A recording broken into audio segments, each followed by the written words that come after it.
Welcome, this is Brian, waiting for Chris Reeves to come aboard to our webinar tonight on various topics, including R, Python, and probably general Q&A. Okay guys, we got 5 of you aboard. Gotta help me out here because I can talk all I want. And I'm hoping you guys have some questions. Okay, anybody have any questions for now? Because we are recording. We've got somebody new coming in. Anybody got any questions at all? Help me out here. Just so everybody knows, I've been looking at F#. There was an interesting post regarding F# can maybe integrated with R. It's a product called R Provider.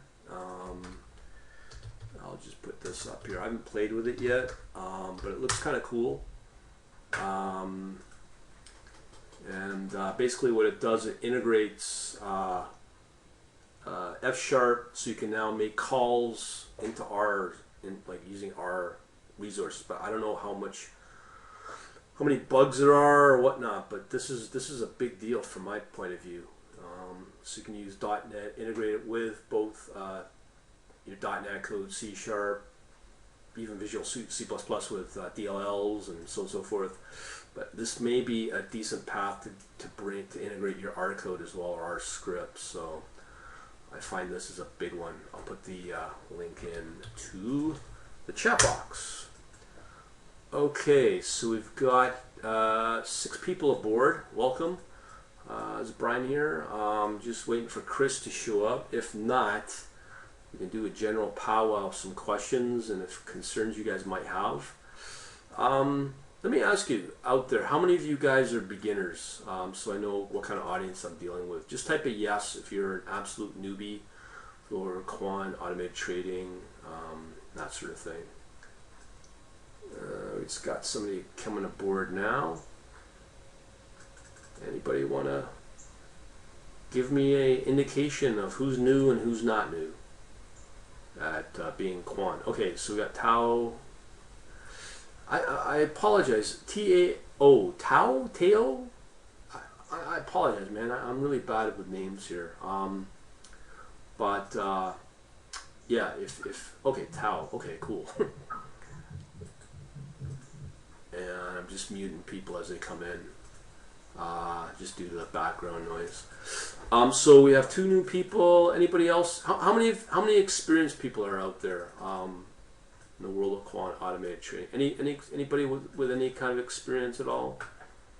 It helps me out to understand what kind of experience we're dealing with. Because I could talk all night, all you want. I know a lot of people probably here want to learn some stuff. Okay, is it fresher? Come out. Okay. Anybody else? Who's experienced at all this? Anybody? Tell me if you're a program. Who's a programmer? How's that? Anybody who's a programmer? Okay. Okay. Well, I'll tell you what. Okay, Taos is a programmer. Anybody else? Jess Breet's a programmer. Thanks for answering.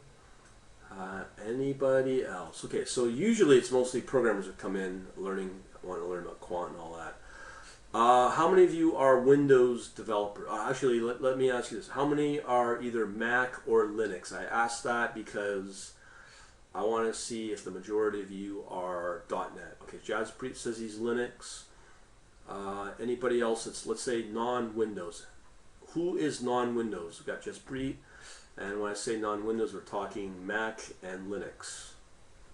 Anybody? Anybody? Okay, so we have 1 Linux user. Okay, so what we can focus on is the .NET stuff with F#. How many of you guys are actually using MATLAB or have an interest in using MATLAB as well? So I'm going to assume most of you are R and Python. Any MATLAB people? Okay, we got another person just coming in now. Hopefully, maybe Chris, who knows? How many are R or Matlab? Any Matlab users out there?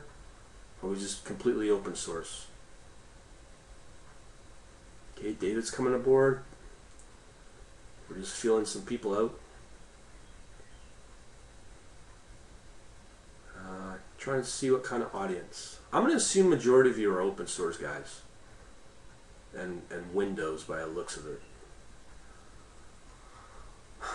Okay, if you guys can help me out just to give me some participation here so I know exactly. I don't want to be blabbing about the wrong thing if it's not any value to you. Tony's arrived. Welcome. We've got a lot of people coming in except Chris. Odd. Anybody who's MATLAB? If not, then we'll focus on Windows and open source tonight. I'm going to show you some of my new discoveries in F#. How many are interested in learning from F#? I've just put up this new F# tool called this R provider for F#. I know we got Steve coming in. Hello, Steve. He's definitely out there. He knows his stuff. Just waiting for Chris still to come in. It is 7:05. We are recording. Just trying to get a feel for everybody because I'm kind of on the fly on wanting to teach stuff. I know with Steve aboard. Hey, Steve, are you able to talk? Because I know you're pretty experienced. Okay. Anybody at all? Okay. So what I'll assume is we've got R and Python. How many Python guys are out there? Just give me a yes in the chat box. Okay. Okay. So Jaspreet's Python. Anybody else Python? And how many are programmers, are developers, or learning R? Maybe that's what I should start focusing on. Okay, Kamal's using R. Okay. Anybody else using R? Hey, Steve, how are you?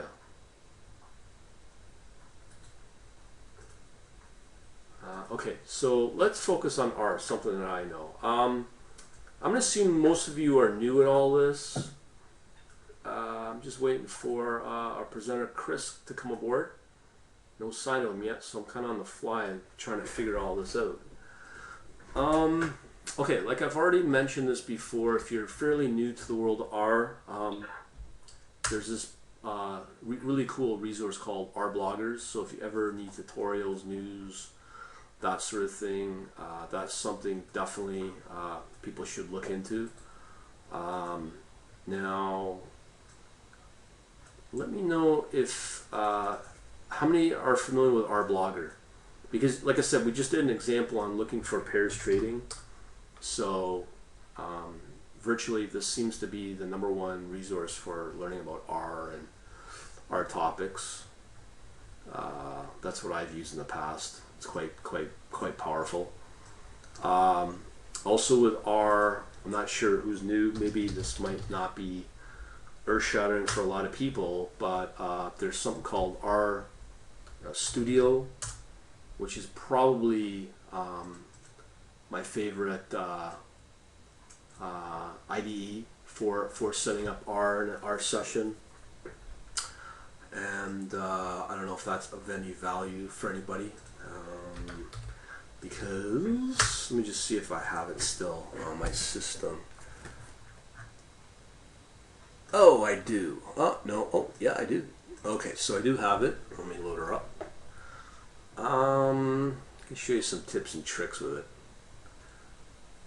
Let's see if it loads up. There we go. Now, I do like R, don't get me wrong. The problem with R is you cannot extend it into other languages, whereas with MATLAB and code generating, I can do all that and create C++, code generating the C++ or C and all that, but of course it costs money. So that's a bit of a challenge for a lot of people. So R is a good substitute. Let's just see if Chris is here. No, Chris is not here yet. Okay, so as I was saying about R, so the cool thing is we get our R packages, which probably most of you, these are some of the packages that I use.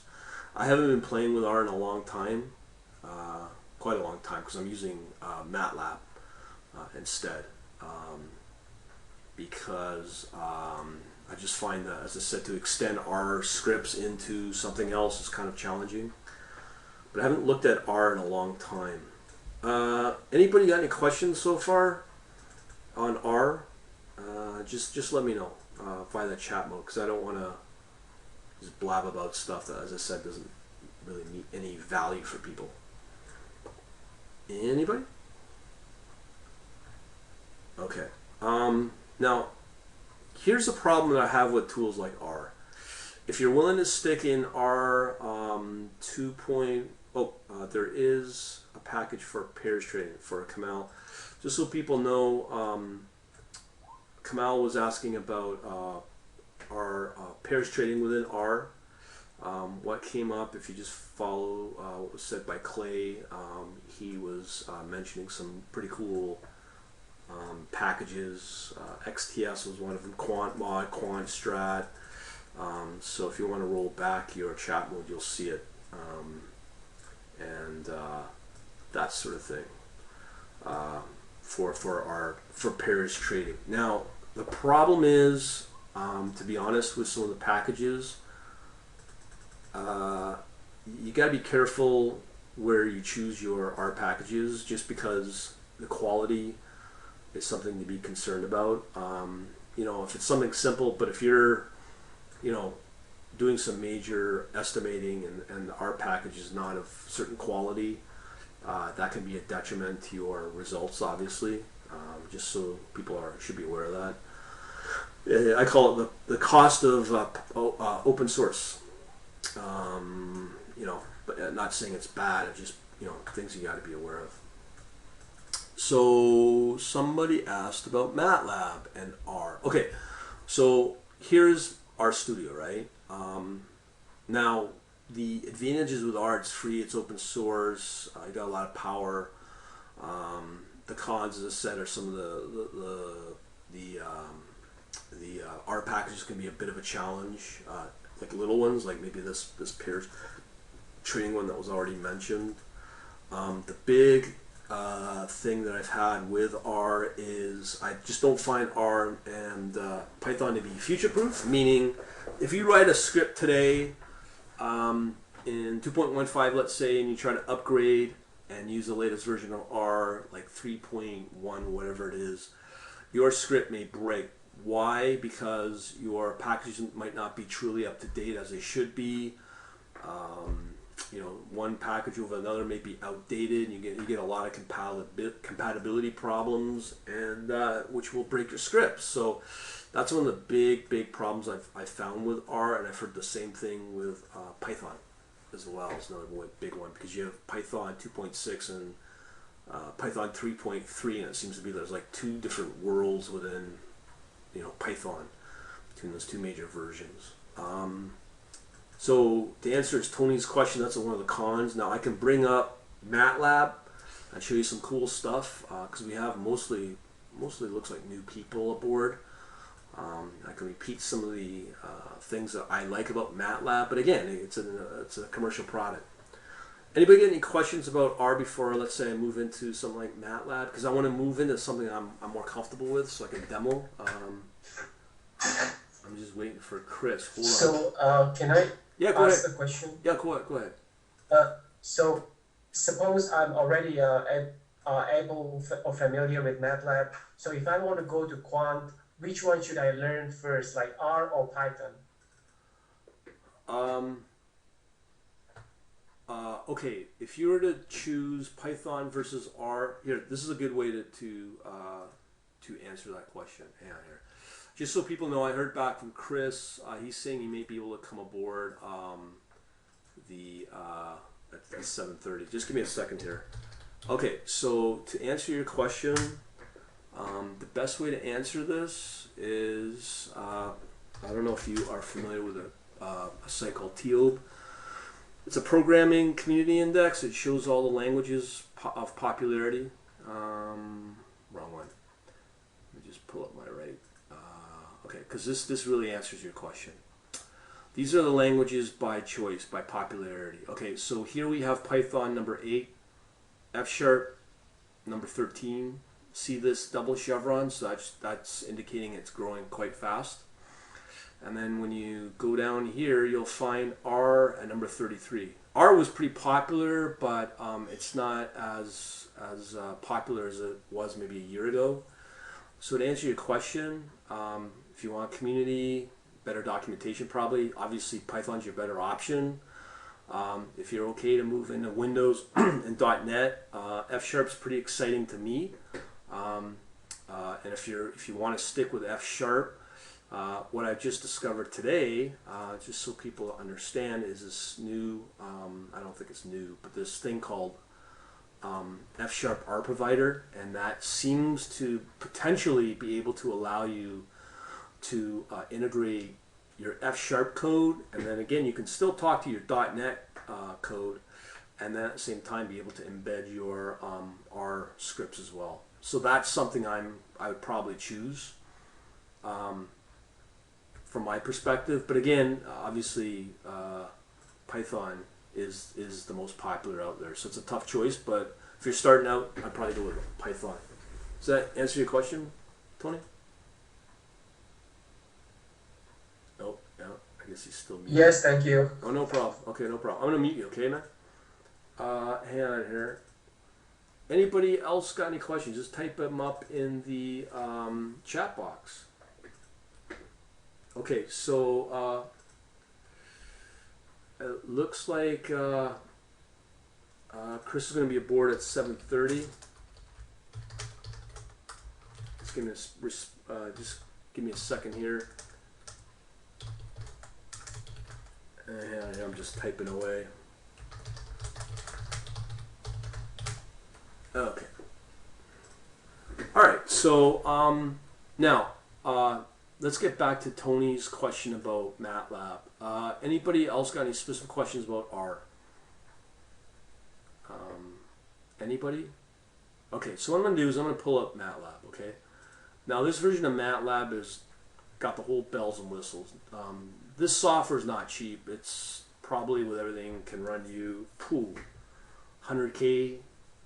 It's really meant for banks, but I'll just show you some of the cool capabilities that you can do with MATLAB. So R is cool. As I said, if you want to just do prototyping of the trading models and trading ideas, and there's some cool stuff you can do with it. So I'm just waiting for my MATLAB, the beast, to load up.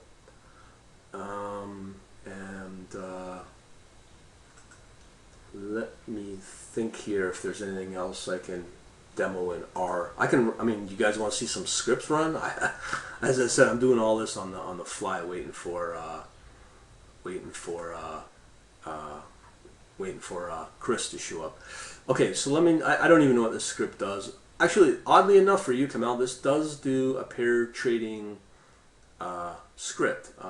So oddly enough, there is as you said, there's a pair trading script here. So let me try to run this. Now again, I'm using the R Studio. So let's see if this runs.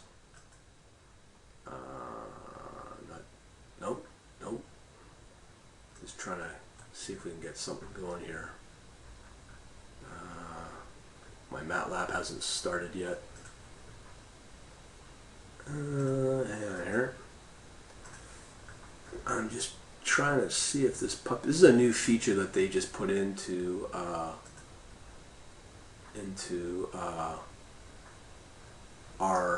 this R Studio with the debugging capability. This is all brand new. Oh, Chris is aboard now. Yeah, cool. Oh, okay, so just getting some private messages here. I think Chris is just arriving. Give me a second here. Um, Chris is probably more intelligent on the Python side. Hey, Chris, you can speak Greek, Chris, if you like. You're our presenter, so you out there, Chris? Okay. Hey, Chris. Yep, I'm in here. I apologize, Hello? Chris, about the mix-up here on the dates. Oh, no problem. I don't know what happened. I need an assistant to help me out with these dates and stuff. Doing this stuff on the fly by myself gets kind of confusing. Okay. Right now, for the last little while, I've been doing a lot of Q&A between R and Matlab. Nobody's asked anything about Python yet. I'm just wondering, Okay. do you have any formal thing you want to present it tonight, or did you just want to do? Um, well, I could present my rolling tick data in R Okay. tutorial, Okay. and I could show about IB MATLAB as well, which is how I connect to the market to actually trade. Okay. So I could show something with that, Okay. and that uses interactive brokers. Okay. And if anybody has any questions, they could also Sure. just ask me. Okay. Because I mean, I've been watching Chris for the longest time. He's done some amazing stuff, like really like amazing stuff as an independent, really driven, and I gotta say kudos to you, man, for doing all that. All right, I'm just waiting for my MATLAB to go through its conniption. What I'll do is I'll leave my desktop open as it stands right now. Just let me know. I can make you presenter, and then you'll get a pop-up, and then what will happen is once you click on whatever's on your desktop, you Okay. can present. So let me know when you're ready, and I'll pass over the control to you. Okay, thank you. Oh, you want the? You're okay now? I'll get my things ready and I'll let you know. Okay. Okay. So, yeah, we had a comment here from Steve about GoToMeeting about mics and stuff. Yeah, I'm using GoToMeeting tonight, not my regular GoToWebinar. Okay, so somebody asked about the advantages with MATLAB over R. Okay, so I showed a bit of R, just so people know I am recording this. So all is cool there. Yeah, let me show you some stuff in MATLAB. Okay, so this is MATLAB. I'm using the MATLAB 2014A. There are so many powerful things that you could use in R. For instance, let me show you the coder. The coder enables you to basically compile and generate C++ code or C code from your C code from your MATLAB scripts. So lots of stuff there. As I said, my system's probably being taxed right now, so it's a little slow. Okay, so nope, don't want the help. Okay, so let me see here. Okay, so do you want me to mute you, Chris? For now? What? No, it's okay. No, it's pretty disregard what I just asked. Okay, so I'm just waiting for our coder here. Okay, so here's the MATLAB coder. And this is probably one of the most powerful features in MATLAB. So what you can do is you can set up a project.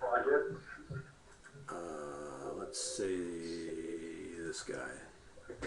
And what can happen is you can compile your M script, and then you can do things like create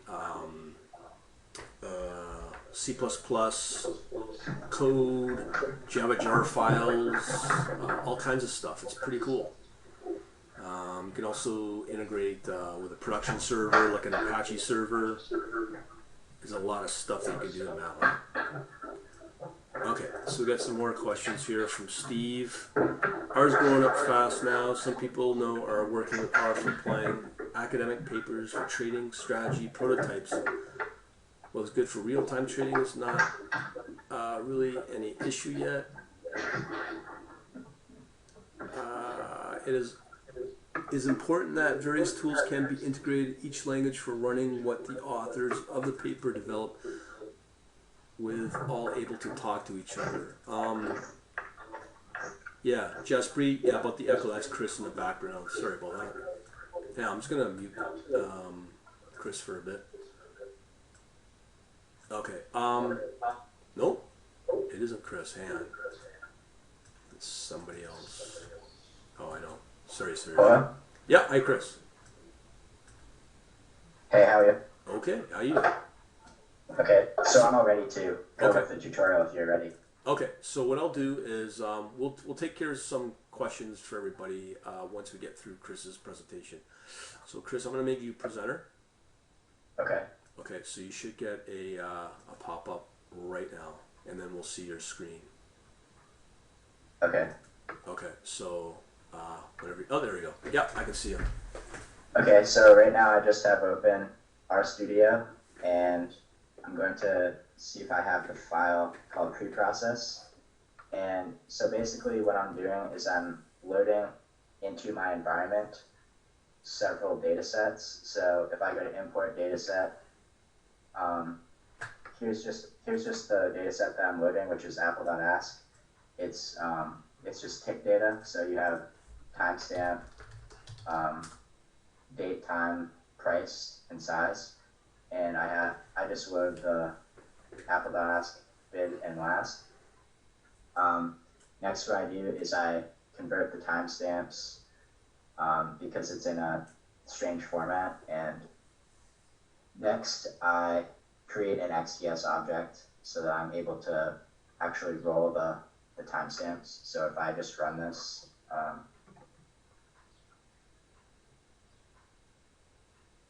that's basically my pre-processing. And wait for that to complete. So first question is probably going to come up. Where do you get your data from? I get my data from a place called Kinetic.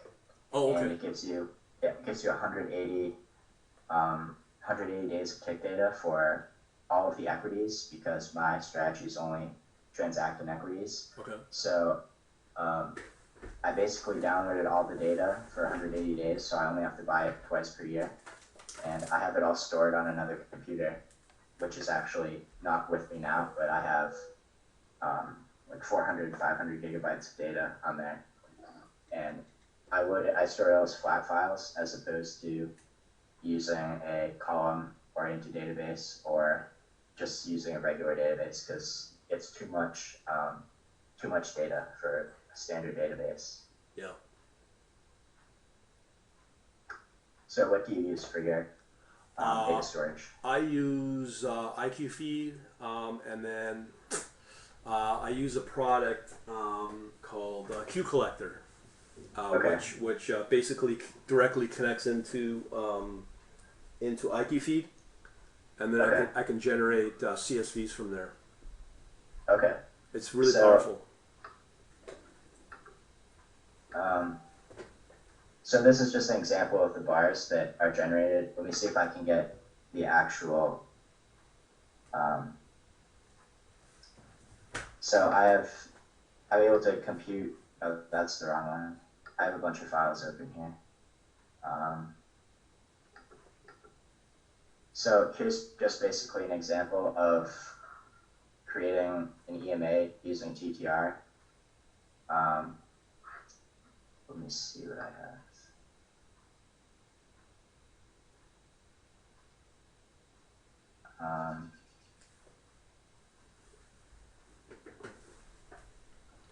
Serge is asking a question about the spelling for this site, so I guess he's trying to. Serge, I'm not sure what site you're referring to, so if you could just type in, wait, referring to Chris's stuff or my stuff, or I'm not sure.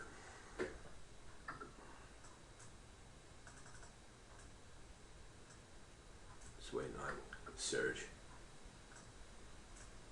Go ahead, Chris. Okay, so I'm just trying to find the file. I'm not sure which one, because I was working in this earlier today. Okay, so this is basically how I roll it once I have it as an XDS object. So I originally have just a flat file of data. I convert it to an XDS object.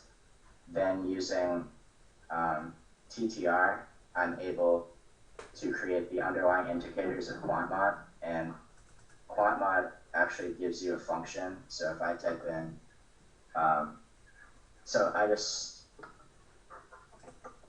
if I run this, I can actually get it to plot the bars. I have all the code listed for this on my website.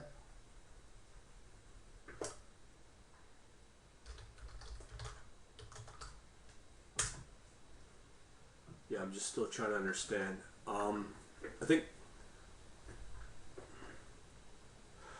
think Chris, somebody's asking about what your website is. Do you want to just leave that for the end, or I could type it into the chat box? Yeah. Okay, I think that's what they're referring to.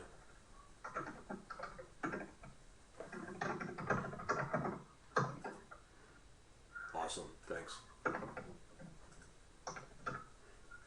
So there you go, Serge. ChristopherReevesOfficial.com. And I'll type in the blog as well. Okay.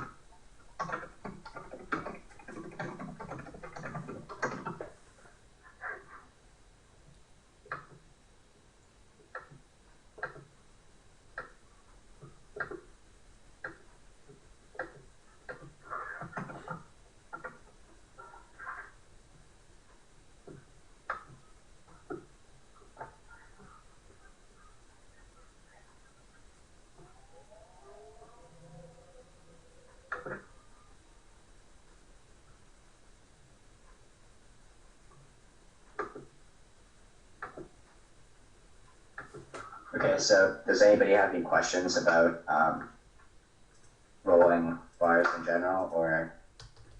We have a question regarding the site. It was Kinetic, right? Yeah, Kinetic. Okay, I'll take care of that for Serge. Go ahead, Okay. Chris.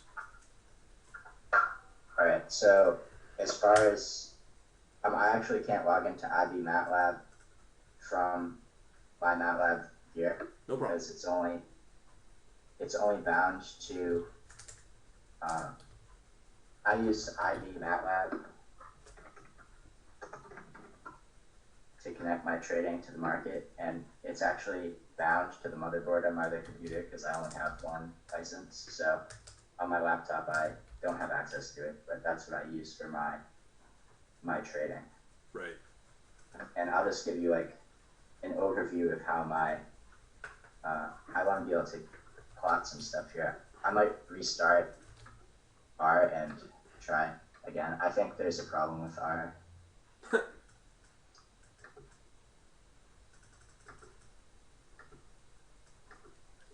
So I just put the data source kinetic data in the box there. Go ahead, Chris.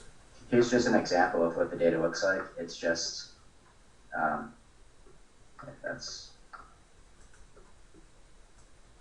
it's like this is 180 days, and it's like 7 million 7 million rows, so it's pretty big. I'll try closing everything here. I have a lot of unsaved files.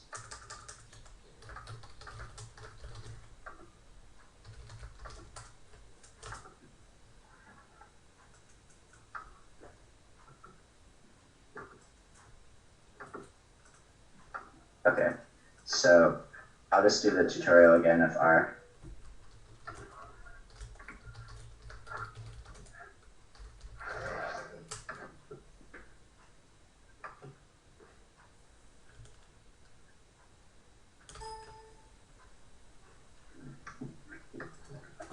Okay. Go ahead. I'll open up the. Because Kamal was asking about a good technical trading R package. I was thinking, I just Okay. remember TTR. Would you agree, or is there anything Yeah, better? TTR is probably the best one, and there's also QuantMod, Quant Mod which came up, is, yeah. I'll go into detail with these once I get my presentation open. Okay. And what would you recommend for pairs trading? Because that came up earlier. For pairs trading, so Yeah. you need, I just use TTR. What do you mean? Well, he's asking about pairs trading, just to be able to build a out of the box strategy with the co-integration and all the functionality in there. But we already recommended. Go ahead. I guess MATLAB would be good for that because you could do the correlation. You could do that in R as well, but MATLAB, it basically depends if your platform is built in R or if it's built in MATLAB, because I guess R does have a good library. It's called, let me just go to the packages and install packages. There's one called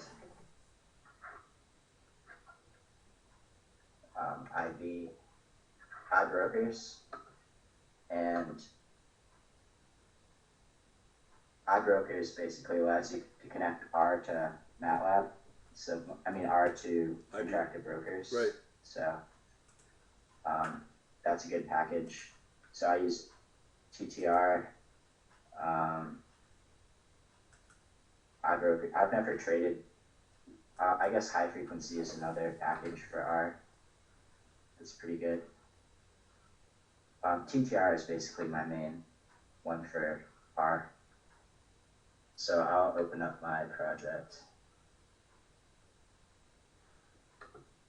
Another question came up about, in your mind, the advantages of MATLAB over R. In your mind, what would you say those advantages are? As far as the number of packages, I mean the price of them, MATLAB's definitely more expensive, but I found it to be a more robust solution than R is. A lot of the third-party software that's written for MATLAB is better written than R because you have to pay for it generally. Right. So that's why I use MATLAB. As far as the functionality, it's pretty much the same, I'd say.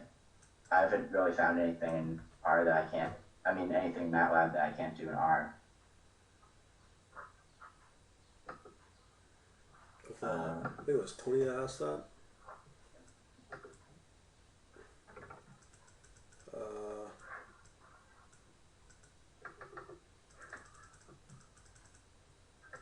Because I know with MATLAB you can trade now with, I can't remember the name of the toolbox, but you can trade directly.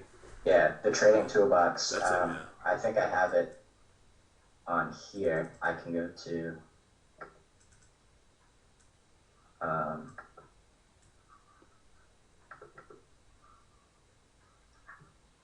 I have the trading toolbox, and I can maybe connect to interactive brokers with it.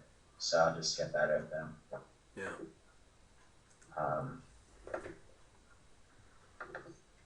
So here's IB MATLAB, which is the one that I bought from Yair Altman. Yep. And it basically allows me to do a ton of order management with MATLAB. Here's all the different things you can do. I don't know if you trade with MATLAB, what brokerage you use, or if you can go direct to the market. So. No, I'm just using. Now with IB MATLAB, are you connecting into the TWS, the Trader Workstation client, or? I connect to the IB Gateway, which is, it's basically the same thing as the TWS, but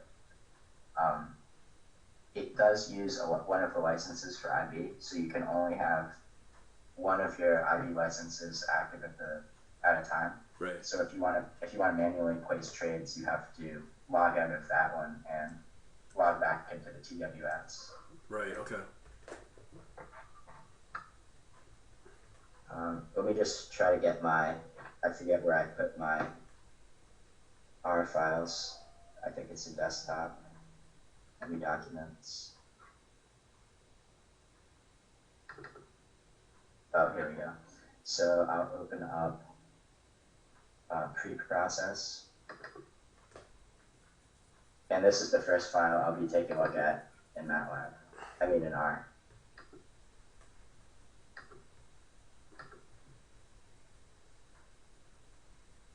So you've done live trading from MATLAB as well, right? You're not, or are you going through like a demo account? No, I'm trading live with my account on MATLAB. And you haven't tried that yet with R at all, right? I haven't tried any trading with R.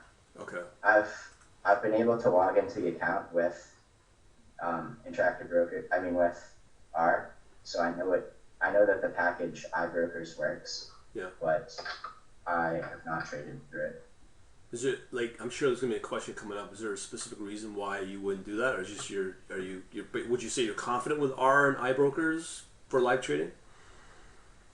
Yeah, I just prefer MATLAB to Okay. Interactive Broker. I mean to R. It's just more of a preference. Yeah.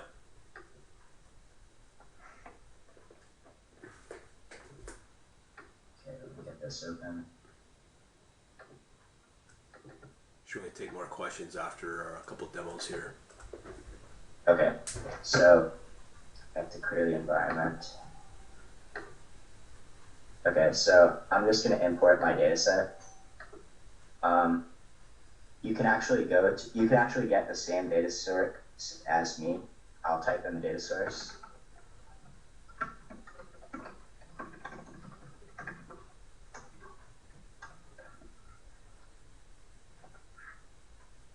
I believe that will bring you to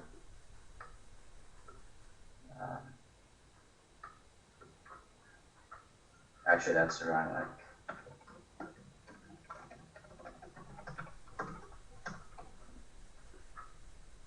I think the second link is the correct one. And then you can go to take data at APL, and then you have apple.last, apple.bid, and apple. All the three parts of the tech data. So you guys can follow along. So I'll import my data set from text file.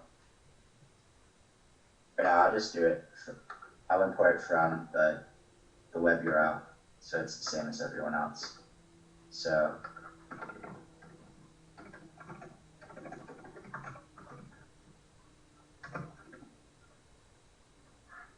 where's that link again?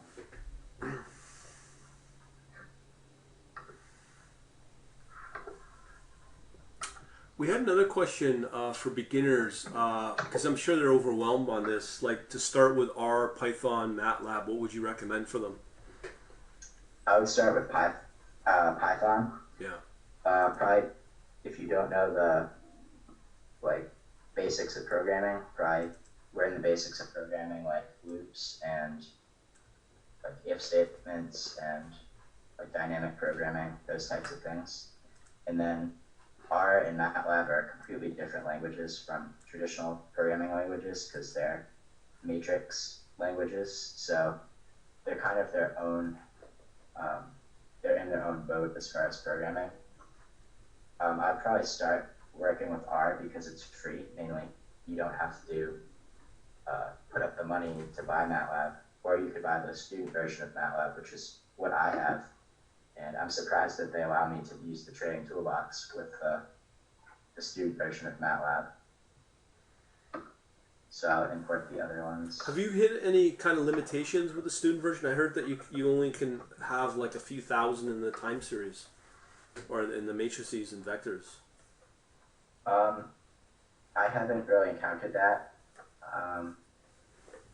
No, I've had huge matrices before. Okay. So I think it might have been 2013A, because I actually had to buy 2014A.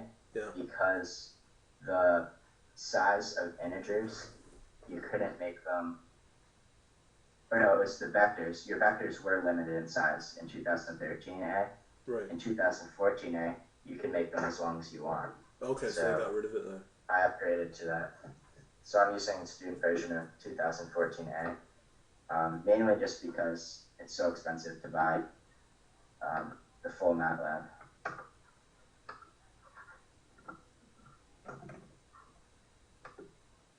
Okay, so now I have all three of these files imported, and there should be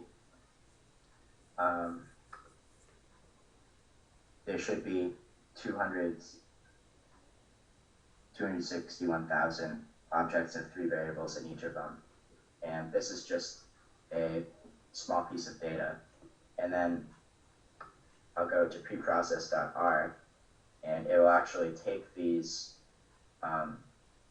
data frames, and it will convert. It'll name the columns. So it'll name the columns, and then I will convert the timestamps, convert them to XTS objects. So run that.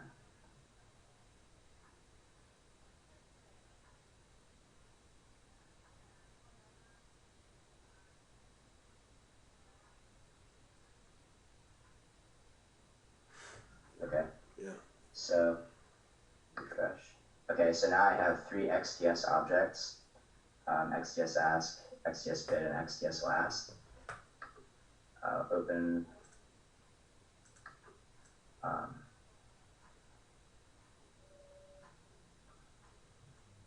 rollbars.r, and 2-period XTS last will basically create, it'll roll the bars into seconds. So I'll do it in minutes. I'm making 30-second bars here. So the 2-period function takes an XTS object. It takes what kind of period you want. So I could change this to minutes. I'll change that to minutes. And I'll change the number of minutes to be 1 minute bars from take data. I want open, hello, close data. And I'll name my chart series awesome. And that will actually it'll plot the graph using QuantMod. So I can actually go to my packages, go down to where QuantMod, okay, so here's the QuantMod documentation. And these are all the functions that you can use in QuantMod. You can add EMAs at various lengths. So I'll just run this and show you the result. And as we can see, here's a chart of that data in bar form. And if you actually want the underlying bars, I have another function that I wrote called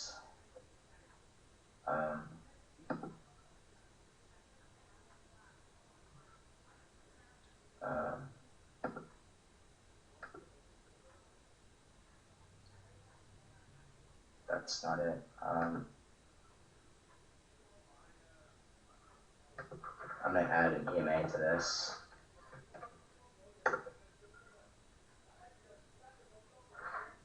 So I don't know if you can see it, but if you're zoomed in a lot, you can see the red line is the EMA. I'm going to make a longer period so we can see it better. Make the 10-minute. I'm not sure if we can see the chart. Okay. Just so, there you go. Yeah. Let me zoom. Okay. So this is basically the chart that I created from R using QuantMod and TTR. And in QuantMod, you have all of the indicators. So if I go down to TTR, which is what QuantMod is built upon, I have moving averages, basically all the indicators you could need.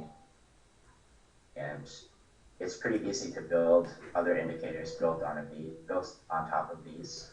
So anything you can build in your trading platform, you'd be able to build using TTR QuantMod.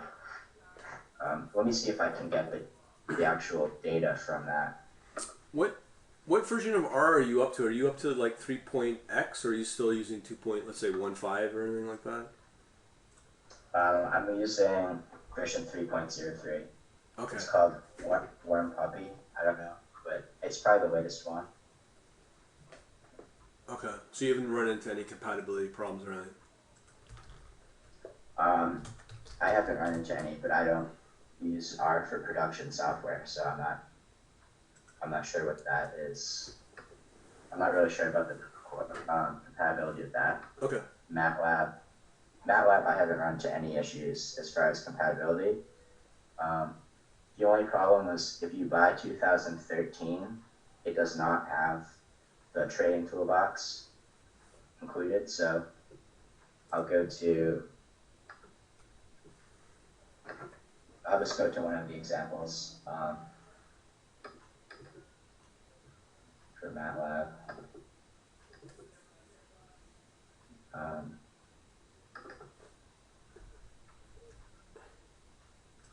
believe over here I have the trading toolbox. Okay, so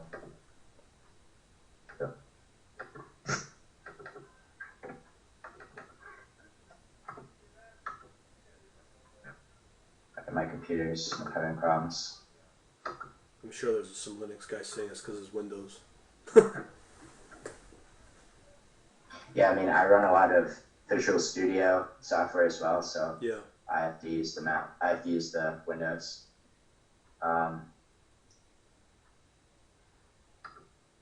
So IB MATLAB is basically an ActiveX client that you can connect to the IB gateway. It's not as good as the IB MATLAB software because this is based in Java. And this is an example of what you get if you type IB MATLAB action query a symbol. You get ticker, bid price, ask price, and you get all this data as an object. So you can index it. You just say data.low, and you get this number here, bid price data.bid price, and you get this number. So it's really easy to write strategies using IB MATLAB, and it's really well written software. All of the symbols, the way IB MATLAB handles the data is very good. It doesn't run into any buffering issues, which I've seen using the trading toolbox of MATLAB. Yeah. I've seen if there's a burst of orders going from IB to MATLAB, sometimes it won't be able to buffer them all, and it'll drop some of the orders. But IB also, every 250 milliseconds, IB sends data. It's not live data. So what I use for MATLAB is I use another data feed. I don't use the IB data feed. I use a different one. And the reason I do that is because IB sends you 250 millisecond timestamps, or 250 millisecond snapshots. Yeah, I've heard that. Also, with IB MATLAB, I just use interactive brokers for placing my orders to the market. And one thing I really like about interactive brokers is that they have the smart order routing. And I think a lot of places nowadays, they have smart routing. So basically all of the order management, all of the order placing type things where you have to route your orders to the correct exchange and construct the order book locally so that you have the correct order book. You don't have to do because their system does it for you. And that's one of the major advantages of IB. Yeah, that's really powerful, yeah. So pretty much my system doesn't compete with other high frequency trading systems because there's too much latency. I'm not co-located at all, so my average hold time is around 15 minutes for equities. And that's basically my trading system is I place my orders through MATLAB. So you're not using anything like .NET or Java or C++ for the order routing. You're just using purely MATLAB. IB Matlab, the one written by Yair Altman, is written in Java. All of my strategy logic is written in MATLAB. Gotcha. I have Risk. I have other tools that are written in other languages like C Sharp, and I think I have some in C++ and Java as well. But those are more risk and compliance type tools. They're not really part of the trading system. Right. And I'm sure someone will come up with this question, so I might as well ask it up front. I mean, generally, how do you feel about Python as a language versus all the other choices out there? I think Python is definitely good for glue, like gluing everything together in your system, but it's definitely not the fastest language. I've even done multi-threaded Python. I've done Python distributing processes across multiple cores, and it's just not as robust as a Java or a compiled language. Have you started investigating F# at all? I've been starting it in the last few days. I have not used F# before. Okay. I've heard people writing HFT strategies in Haskell before, F# as well. Are those functional programming languages? Yeah. Okay. Yeah, I mean, from what I'm gathering, Erlang, what's the other one? F# and can't remember the other language. Not Strata. Scala. Scala, yeah. Those are the top 3 languages right now in London. The hottest languages. Mm-hmm. So I've been looking at F#. I'm absolutely stunned on how good it is. Oh yeah? Yeah, like really. You can integrate F# and connect it into R scripts as well, which I didn't know. Okay. So some really cool stuff.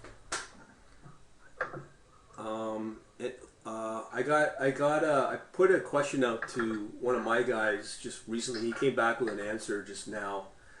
I can let you know what he said. Okay. Basically, what he's saying, he's pretty experienced. Because I was asking about F#. So basically, this is what it said. He's saying that F# is kind of like a toy. Can only be used from scripts. Useful. It says it's like like eye candy. R-type provider works very well, but the question is more like why bother? Why not use straight up R? There's good library support for R, and you can interact with .NET DLLs through RCLR. As for MATLAB, he says it works very well with .NET out of the box. And as for Python, the only thing he uses Python is for deep learning algorithms. He's got a guy who does machine learning algos in Python. But at the end of the day, this is what he said, and it's very true. He says Stride doesn't really care about the strategy as long as it works. So in a nutshell, I mean that's probably what it all boils down to. Okay. Go ahead. What I've been learning for machine learning is they have a great algorithmic trading tutorial in MATLAB, which is I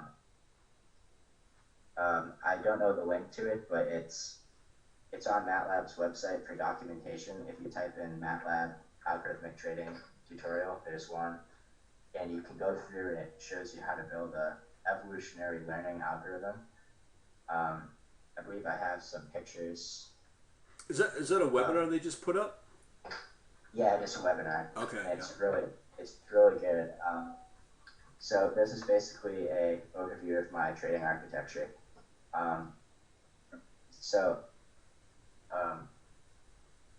Basically all of the symbols that I'm subscribed to at a given time, they send their orders to me through IB Matlab, and that IB Matlab is basically like an interface between me and the market. It doesn't do any.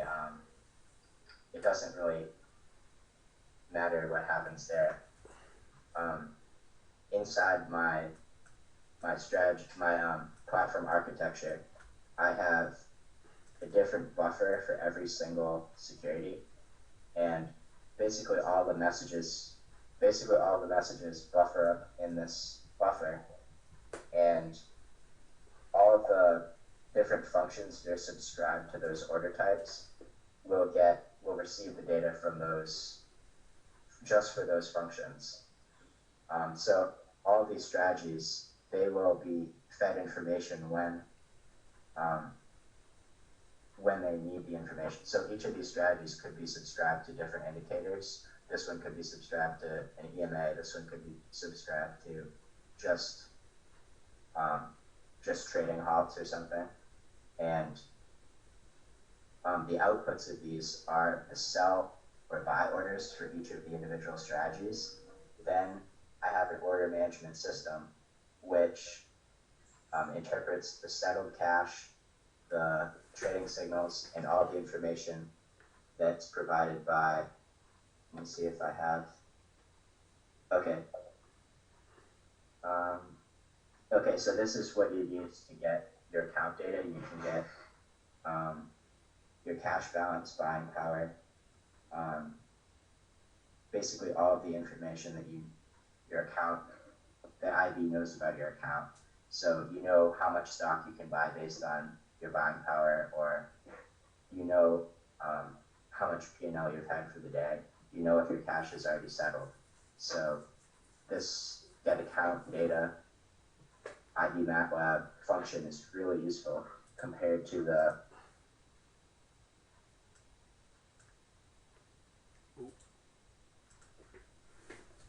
Still there? compared to the. Have you been hearing me for the last? Yeah, something happened with GoTo. If you just repeat probably the last 2 minutes. Okay. Sorry about that. So this is basically my order management system, and all of these strategies, when each of them individually wants to buy or sell a security, it will send its order to my personal order management system. All of the blue tiles are my code, and IB Gateway is why I paid for that, but it's technically on my side of the equation. Down here is IB's all of Interactive Brokers infrastructure. So the order management system basically interprets what each of the individual strategies want to do, and it decides whether it would be best for the overall account, because each of these strategies is trading on the same account. And if both of them this one sends an order to buy 100 shares of Apple, this one wants to sell 100 shares, the order management system will just do nothing. The orders will cancel each other out. So I basically use that so that I don't use too much cash, or it basically regulates my overall account data. And this function called account data in IB Matlab is so useful compared to the one that you get in the trading toolbox. I've found that IB Matlab is definitely the most powerful piece of software that I've bought for algorithmic trading, because it's so robust, and Yair updates it every single year. Whenever there's a change to MATLAB or a change to Interactive Brokers, he's immediately able to change it. When I first started algorithmic trading with MATLAB, I was trying to set up my system with the trading toolbox, and I kept getting these errors. Like, it kept getting errors connecting to the Interactive Brokers. I call up MATLAB, and I'm asking them, why is their trading toolbox not able to connect? I'm running their demo example code, and then they called me back and told me that they hadn't updated their trading toolbox for the latest version of Interactive Brokers yet, because Interactive Brokers keeps changing their API, and MATLAB doesn't really keep up with updating it. So I don't really think that the trading toolbox is a professional algorithmic trading tool. I think I don't know any large traders that use it. Just the raw ActiveX one that's included with MATLAB. Have you had any trouble using the trading toolbox? I've noticed I use IQ Feed as my data source, and when I Okay. try to watch and listen to tick data, it just drops and misses a lot of tick data. So I'm with you on that. That toolbox is not totally reliable. I mean, it's good for prototyping, but for anything related around production, I wouldn't bet Yeah. the firm on it. And do you have your own Java connector that you use uh, does IQ Feed have a No, an it's just API, Java API? it's pure data. Oh, okay. Yeah, I have my own custom solution for interactive brokers, but Okay. I'm going through the TWS. So there's a lot of disadvantages because when the TWS resets itself at midnight, Oh yeah, I've had problems with that too. so that's a huge I problem. usually Go I ahead. usually have to wake up to reset it every morning I want to trade. Um, I have to wake up early and reset it before the market opens. That's And that's with if I that's using with the gateway, right? yeah, I have to turn everything on and make sure it's set up because sometimes it doesn't turn on its own. Right. I have a process. I know I have a Windows scheduler that's supposed to turn off interactive brokers after it's completed its trading at like 5 or like 6 in the afternoon, and then turn on. It's supposed to turn on the IB gateway in the morning, and it's supposed to run my scripts all automated. And sometimes it doesn't work. And the reason it doesn't work is because I guess when you close interactive brokers, sometimes it's still running, but the process is still running, but the program is closed. Right.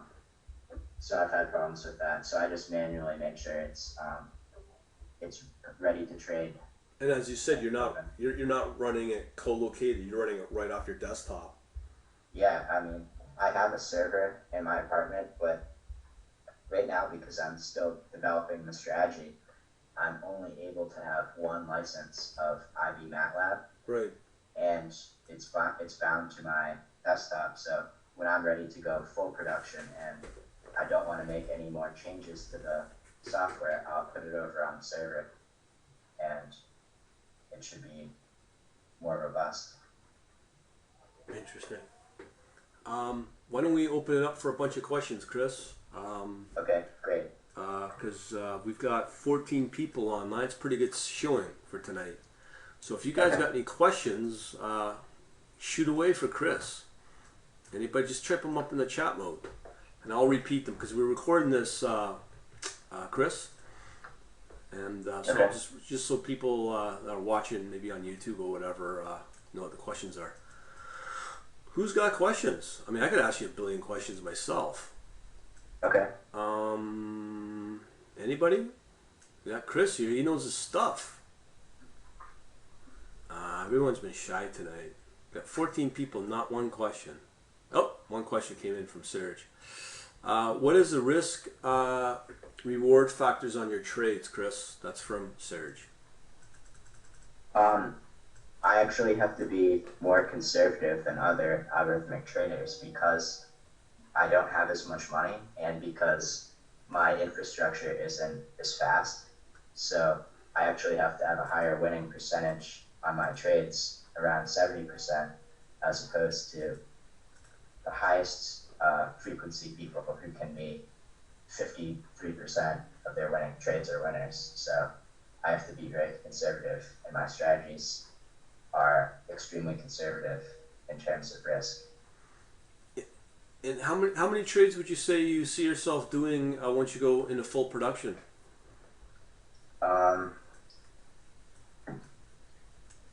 Rough. What do you Like per day?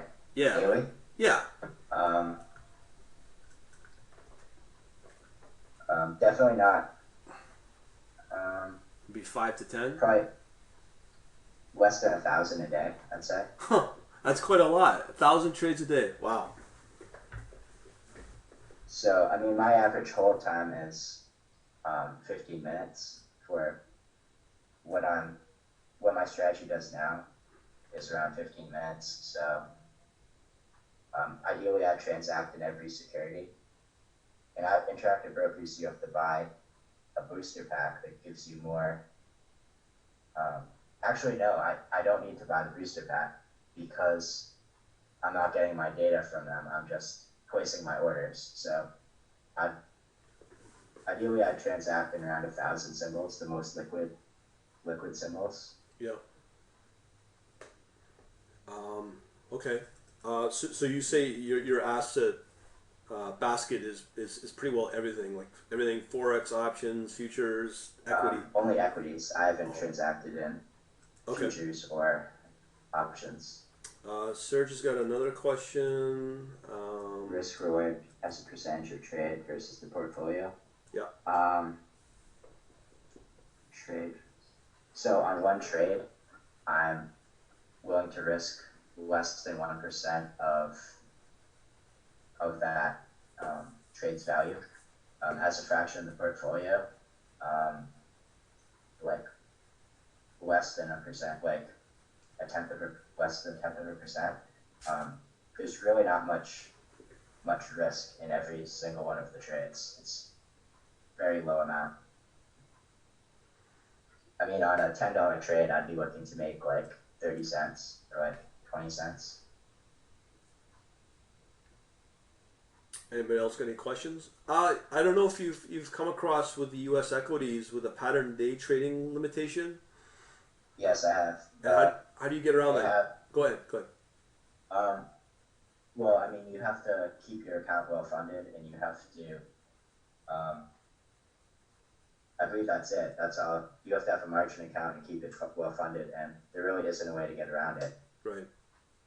I mean, interactive brokers, they make you do it, but I mean, if you're trading through a prop firm, they might let you do something to get around that.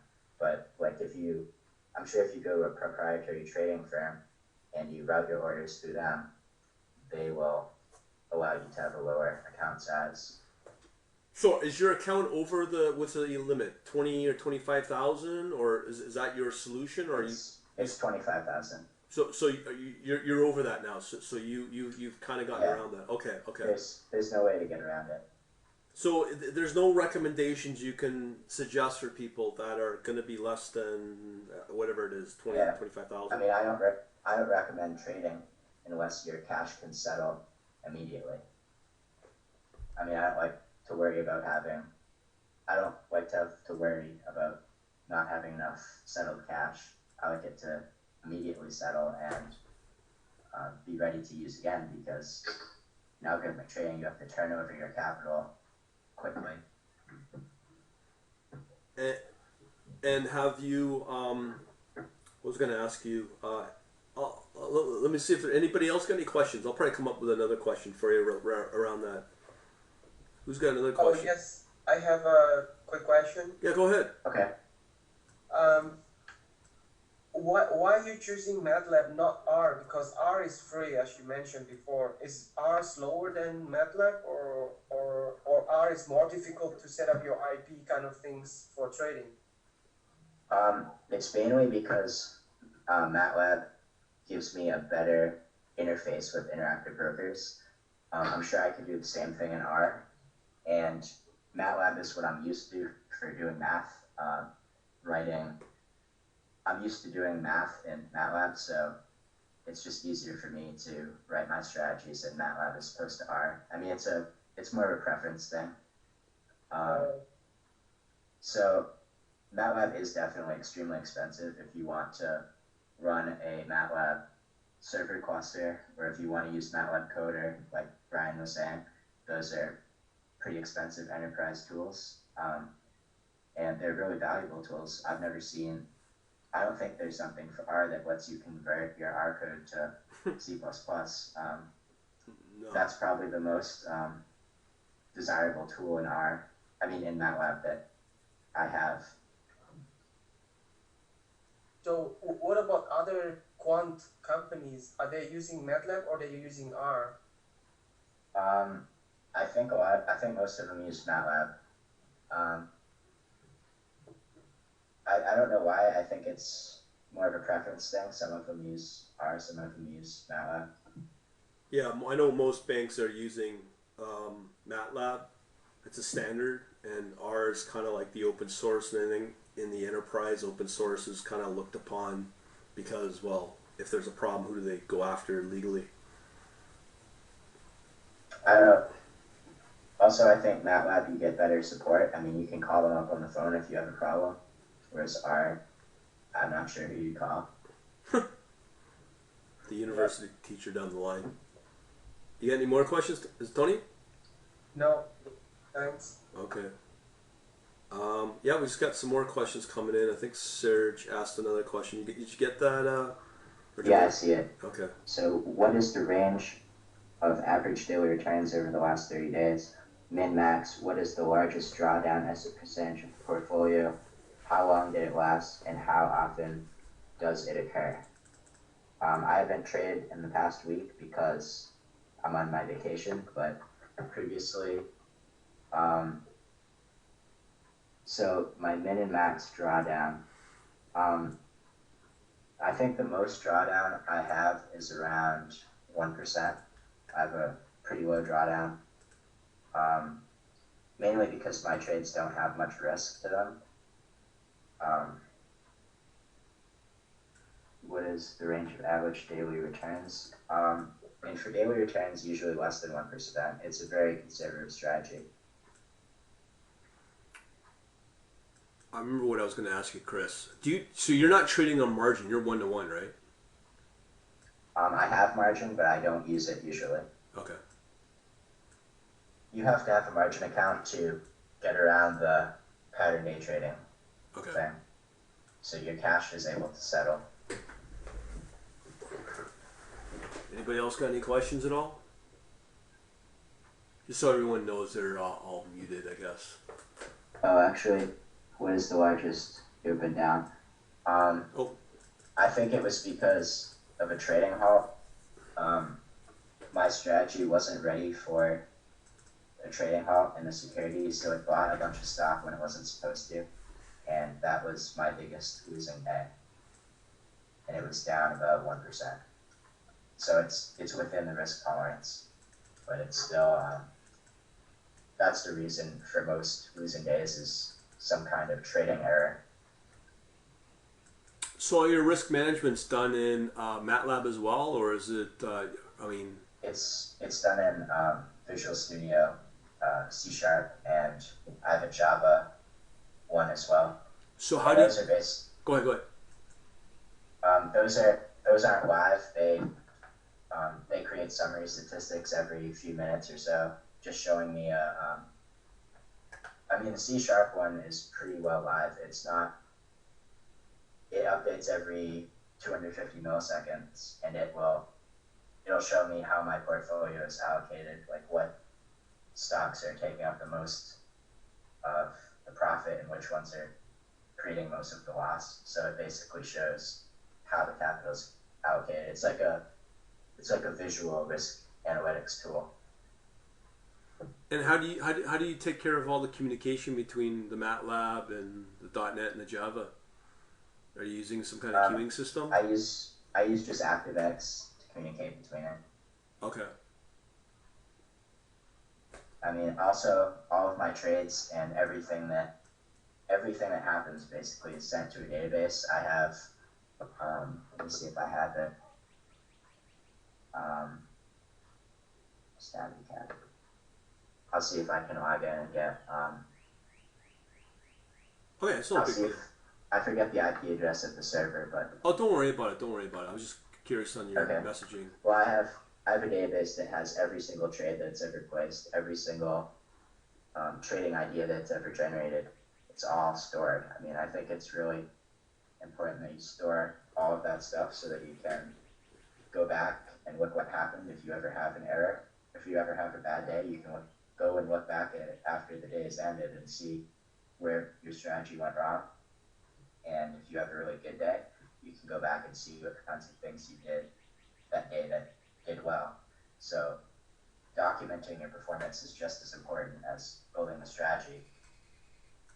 Because after your strategy's done trading at 4 in the afternoon, you haven't really learned anything new unless you store all of that information. Right. Anybody else got any questions at all?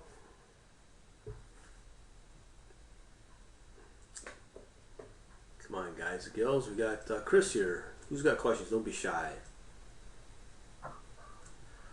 I'm sure I could ask you, like I said, a billion questions.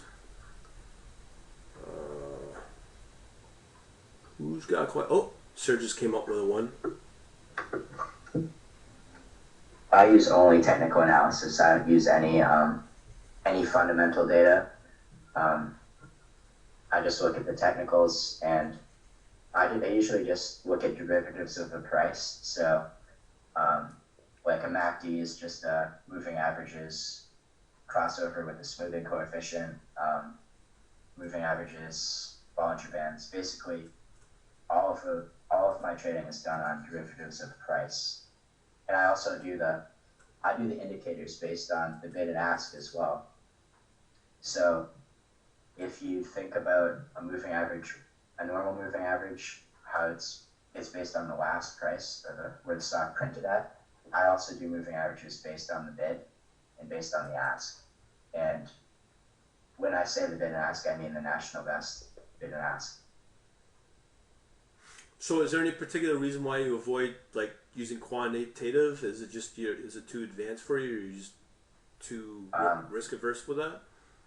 The economic data, it's basically, I think that the economic data is too sparse. I mean, they only publish their data on stocks once every day, or news only comes out once at a discrete point in time, and I don't like all the volatility it creates. I mean, any kind of market, the market, at any point if the market's discontinuous, it messes up my strategies. I like it to be a continuous market because my strategies are mostly trend followers. So any discontinuity in the market is not something my strategy works well with. Okay. Go ahead, continue, Matt. I haven't done any like pairs trading at all. Like a lot of the traditional quantitative strategies that you see, I'm not able to transact in because I'm either my strategies are just too slow to do the kind of arbitrage, like index arbitrage or like the correlation arbitrage. Okay. Another question came up was which technical analysis software are you using? And it was a question of do you use it in the MATLAB? So I guess are you Okay. Yeah, go ahead. So I make all of my own indicators. I use the financial toolbox in MATLAB. Let me see. There's the finance toolbox in MATLAB that has all of the indicators in it.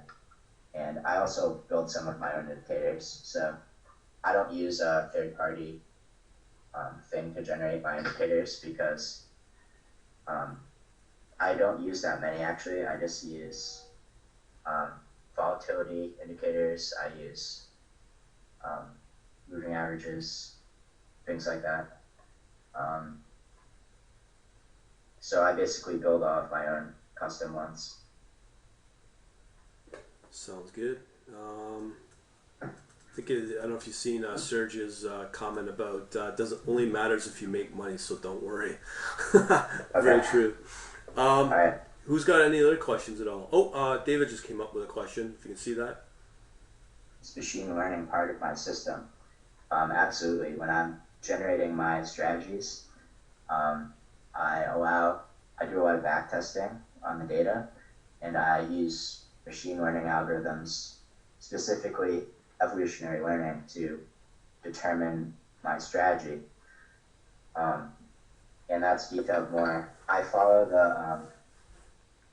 the MATLAB algorithmic trading tutorial, which is on evolutionary learning.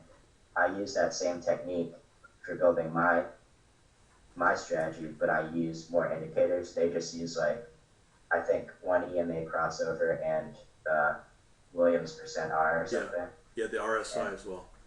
yeah, they use like 3 or something. I use like 20, and I built I use that same technique. So you, So that's a go ahead, go go ahead. ahead. No, I was just gonna say because just so people know, that's the Stuart Cazzola webinars you're referring to, right? Because there's one on algorithmic trading and then there's another one on automated trading.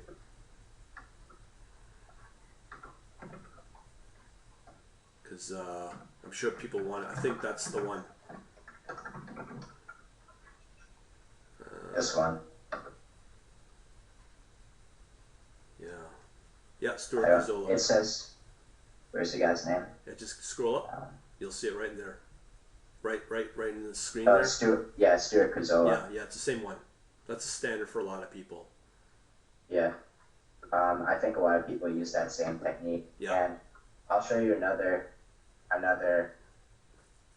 it's more of a architecture for how my system is architected. And it follows this same paradigm, but it's not written in Python. So I'll send the link. Okay.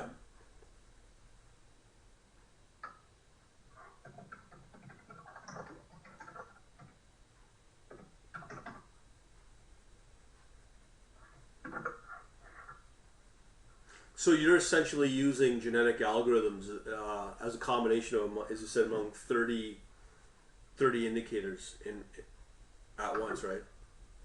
Yeah, and it's extremely, it takes extremely long to run the simulations. Really? I have to use, I would like to have a MATLAB server cluster so that I could run it on all of my computers at once. Right. But I don't have that currently, but I think in the next few months I'll be able to get it, maybe from work or maybe from, maybe someone could loan it to me. I'll be able to do that. So I see a question, can the rolling bar software module easily create event-based bars like range bars?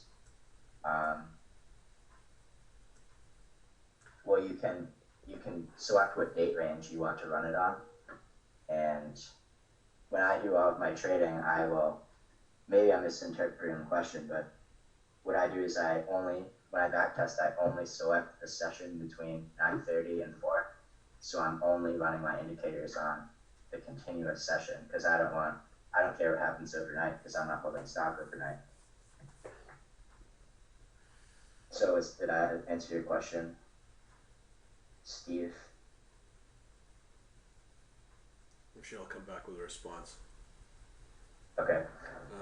So I'll just try to get that code. I think I posted it to Twitter. I'll see if I can get the link. Okay, cool. Just let me know, Steve, that answers your question. Anybody else got any other questions so far?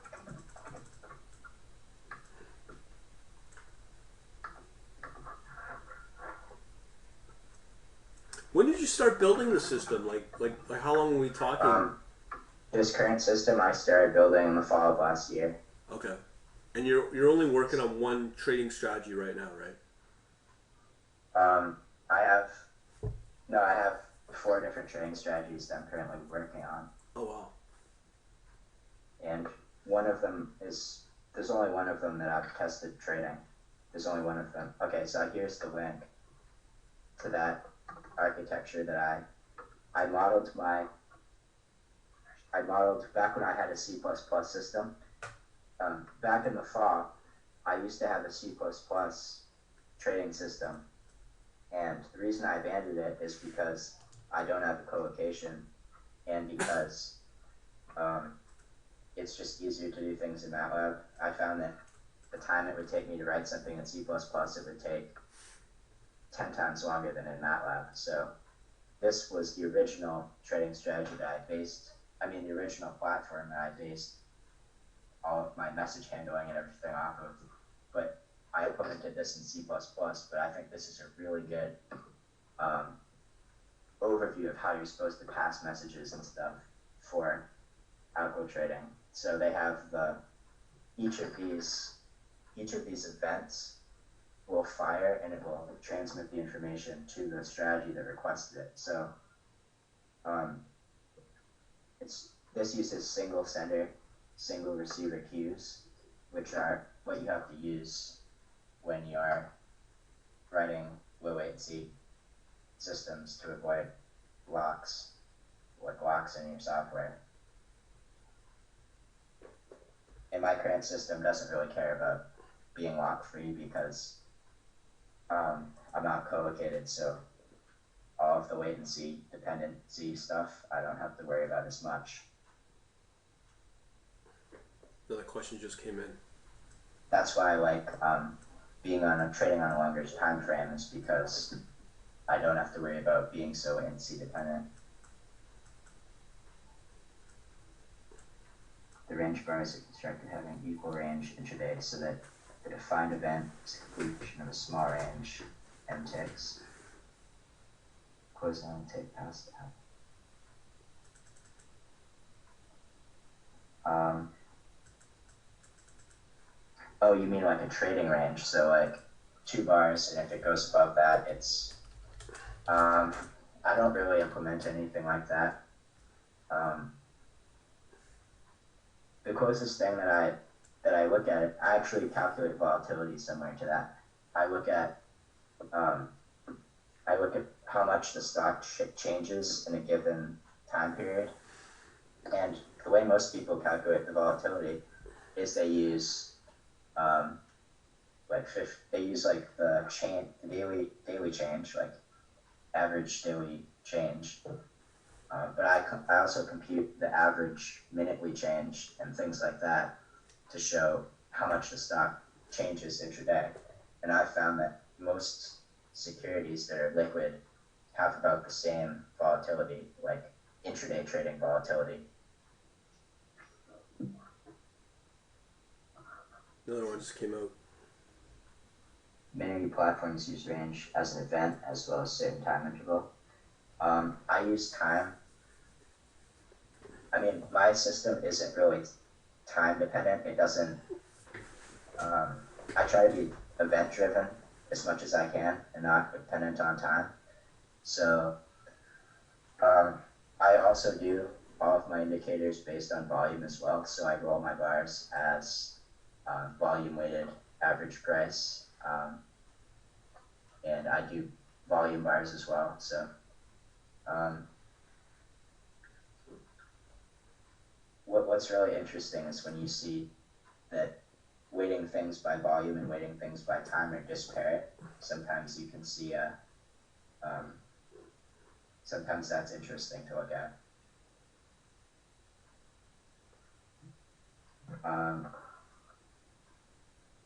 So yeah, basically all of my so you can define your event to make new bars.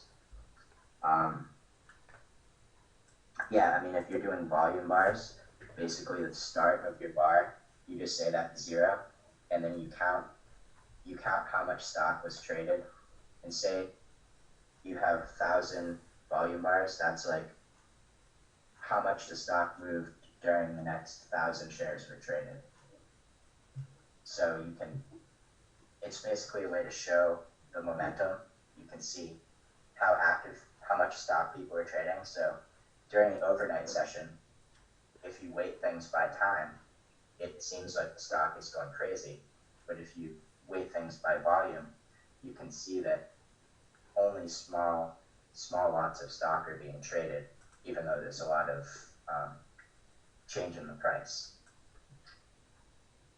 It would be one thing if there was like 1 million shares traded $10 higher than everything else, but usually it's only like 10 shares or something. Oh, another one. Most retail trading platforms will not let you write custom designed events for pre-processing. I haven't used actually I have. I've used NinjaTrader, and I've used Thinkorswim's ThinkScript, and they don't allow you to do custom pre-processing. And I started out using those tools, and I realized that they weren't as powerful as what I wanted to use, so I decided to go to MATLAB and place my trades directly to the API, so I can do whatever I want. And a programming language, and then just use the trading platform for sending my orders to the market.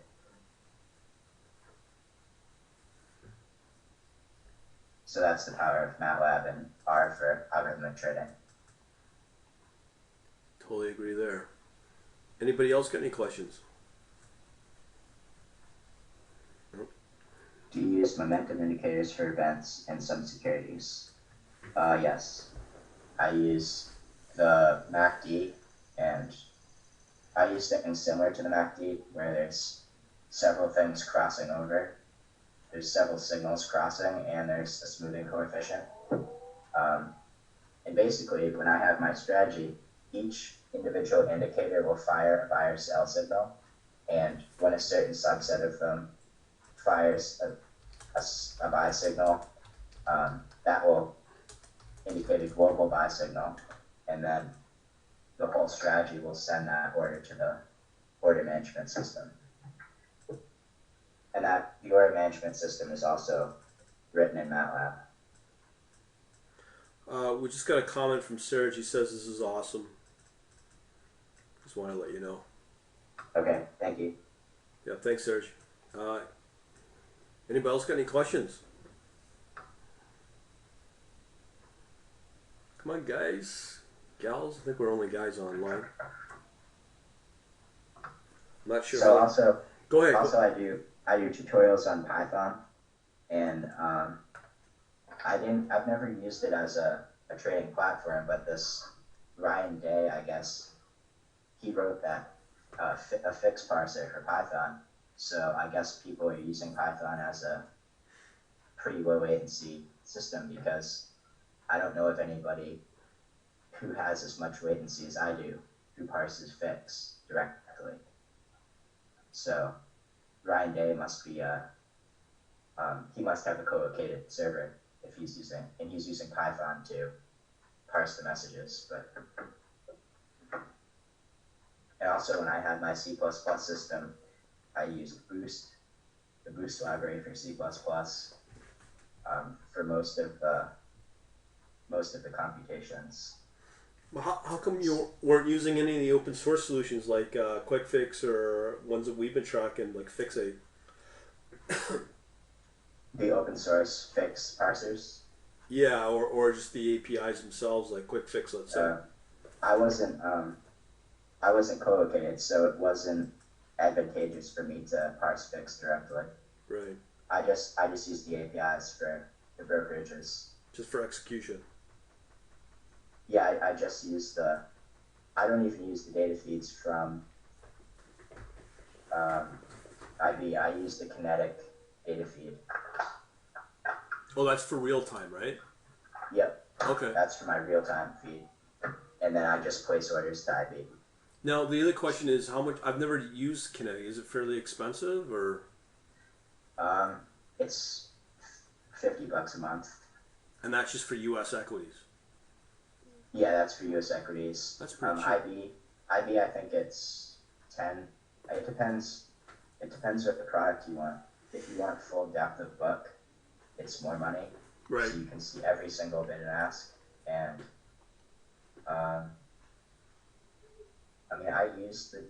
it's not as important to me to have every bid and ask, because I have so much latency. By the time I get an updated book data, everything will have already changed by the time it gets to me.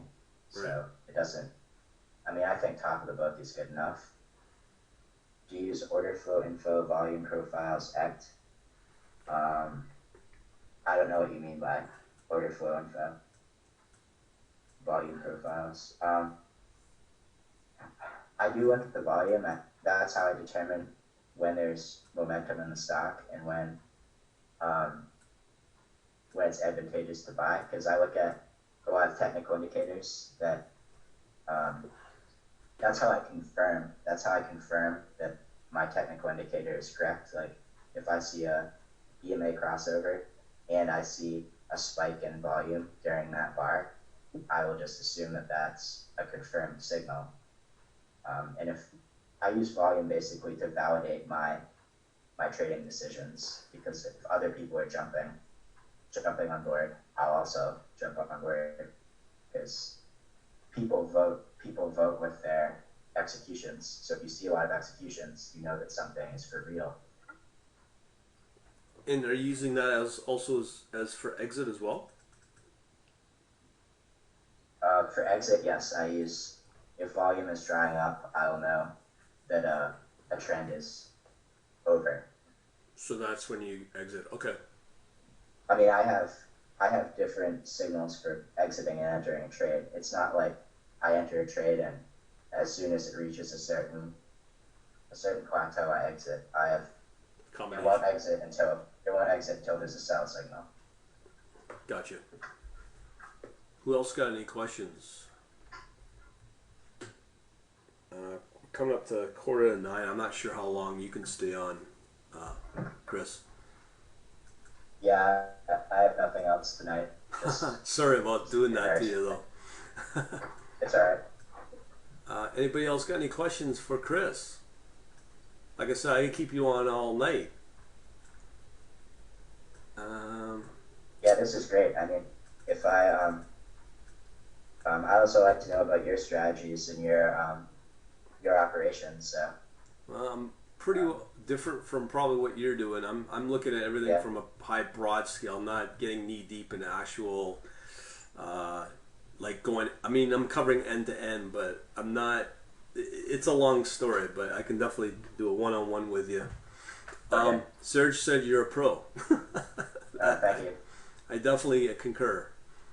Anybody else got any questions or comments? Probably. Hey, that's what Chris needs to hear. I think people are liking it, that's for sure. Anybody else? I'll try to do some more MATLAB and R tutorials on my YouTube because currently I've been doing a lot of Python. Yeah. And I think I'll probably switch over and do some MATLAB. MATLAB doesn't get that many views on YouTube though because it costs a lot of money. So yeah, people prefer the open source software. Yeah. How many PCs do you need for powerful distributed processing? Well, it depends on how fast the clocks on them are and how many processors you have in each. I have a server that has two processors, and they're both quad core, and they're clocked at 2.3 gigahertz, which is it's less than what you'd have if you just had a single core processor. But okay, so you know, yeah, it depends on how much data you're talking about. If you use something like MATLAB server, you can distribute it across multiple computers, but that's a really expensive enterprise tool. Or you could use Hadoop to do that. I've just started Hadoop, and I've used the Cloudera VM, but I don't think the Cloudera VM lets you distribute across multiple computers. It's more of a demo thing. So, I mean, I'd like to learn Hadoop better in the future. There a couple of questions came up. One was private from Isaac. How much is the total cost to use IB with MATLAB in US dollars? I guess he's asking about years. For mine, yeah. So IB MATLAB that Yair Altman sells is, I think it's 345. 350 bucks for that, and that includes the first year's service, and it's $100 a year to keep using it. Yeah. So it's startup cost $350 for that, and then however much you pay for MATLAB, it depends if you buy the student version or the full version. I'm still a student, so I can get away with buying the student version, but MATLAB is definitely costly, and Interactive Brokers, all of their stuff is free, and then you're talking data, so you're talking less than $1,000. You can set up a whole algorithmic trading platform. It's pretty cost effective. Yeah, $350 a month. No, it's like $350. No, $350 a year. $350. It's $250 for the software, and then it's $100 a year to keep using it. For the support. Yeah. Well, not that you have to buy the support. Okay. it's not optional. Okay. And he uses like one of those MATLAB P files. It's a protected file, so that it has to call out to his licensing server. But he's really great. He provides really great support for it, and Yeah. it's a really robust solution. Definitely worth the price. Yeah. Yeah. I don't know if you saw this one from Tony about any comments on F sharp.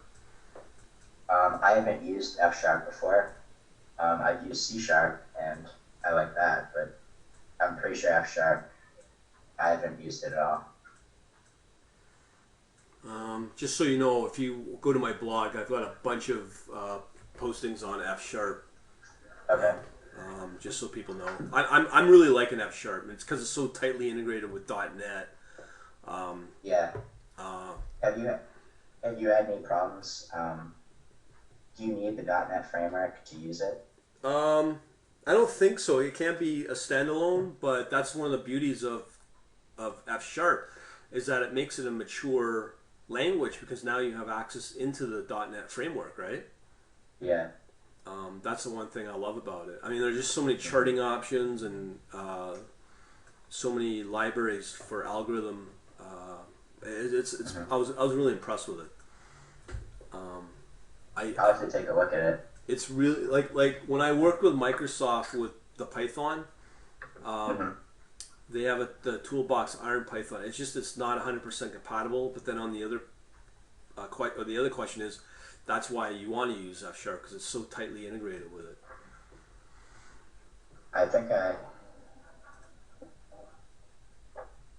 Yeah, I mean, I've never used it, but I've heard F sharp is getting more and more popular for algorithmic trading. Yeah, yeah. Well, especially in the .NET world, it's really big now in London. Apparently, Credit Suisse has been using it. Who's got any other questions at all? Anybody? Anybody got any questions?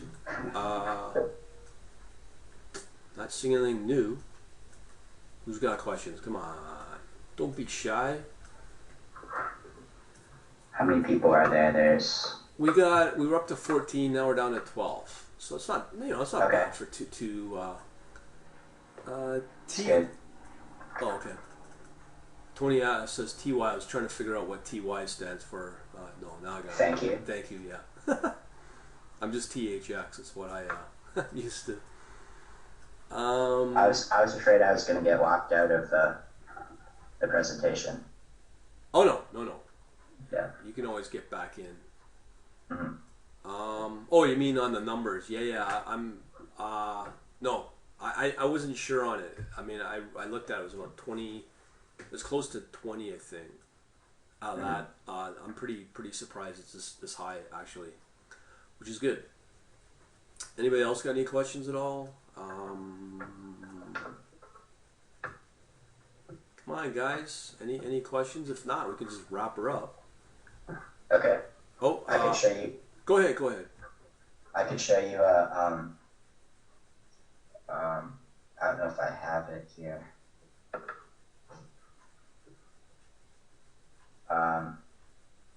Yeah, so here's a picture of my cumulative return for the entire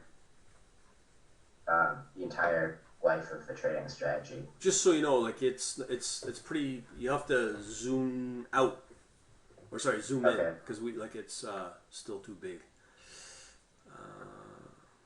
And this is just in dollars for 1 day of trading. It's too large or too small. Yeah, you'll have to reduce it. Probably like 2/3 or something, like 66%.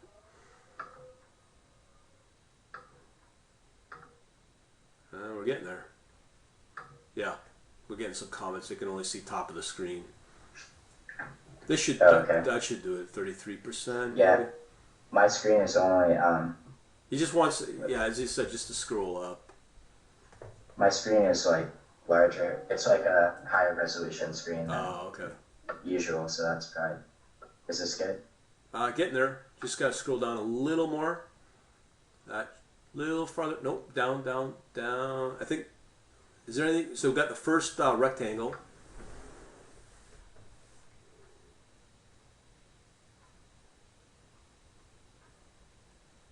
No, just go to the left. But I can see. Go to the left. Yeah. Yeah. No, where you were, just a little to the right. A little more. That should be good, and then just scroll down from there. Oh no! I'm referring to the document itself, not the Acrobat. Okay, one more. I think we got 1 second bars. We see that. Oh, yeah. Okay, I think that's it. Okay. So this is just during one trading day. This is the cumulative return of my strategies for a single security. This is all of the strategies together. All of their sell signals and buy signals were merged together for every single strategy. So I've heard of. Do you use separate accounts for each of your strategies? Does it have a separate account, or do you run it all through the same account? As far as I know, like I'm not live trading right now, but I know you can only use one account. No. Okay. Yeah, I mean, some people have separate accounts for each of their strategies for compliance reasons, but yeah, I just run everything through the same one. Yeah. So this is the cumulative return of one of the securities. I think it's probably one of the better performing. And that's over how long? Securities, because that's one trading day. Oh wow, that's quite good. So it made $20 in that trading day, and that the blue signal line shows when it flipped the stock. So it had a little tiny drawdown at the beginning, and then I have very minimal drawdown, but I think this was one of the better performing stocks, because I wouldn't have picked it if it was the losing one, but for the presentation. But and this is just an example of the 1 second bars I computed.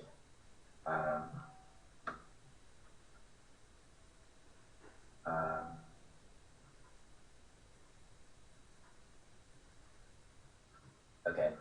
I think that's all I wanted to. Oh, so this is just my presentation. I was talking about. Okay. Here's an overview of my strategies. I don't participate overnight. I don't participate in any discontinuous events in the market. I can quickly identify if a strategy is performing well and turn it off if it's not performing well. And I'd say it's a robust trading system using R and Matlab and IB Gateway. But I mean, I guess it's not that robust compared to large funds. Yeah. Built-in risk controls. I can liquidate all the positions manually if I want to. And at the end of the day, everything's liquidated no matter what, regardless if I do anything. If I just cut out in the middle of the day, everything will exit before 4 p.m. They can't enter stock right before the close. So the last 10 minutes and beginning 10 minutes of the day are special time periods in my strategy. So I have a global strategy that will make sure things enter and exit appropriately. And also I make use, another reason I forget to ask why I use MATLAB as opposed to R is because MATLAB can create me a PDF showing a MATLAB report generator. I don't know if you use MATLAB report generator. Oh yeah. But I can email a PDF of its performance to myself every day. So that's also helpful. There was a request on this document. I don't know if this is a proprietary document, but I think Serge was asking. That one is. I can send you. I think I can send you that one. I'll check it. I mean, it's up to you. I think this. just maybe if you want to just send out the page of that chart that you just sent for Serge, or is that the entire chart what you just sent? Like, it's a PDF. I can look through it and see if I can send it to you, or I can post a link to it. Okay, whatever you're comfortable with. Okay. All right, I can just throw it up on the server real quick. Okay.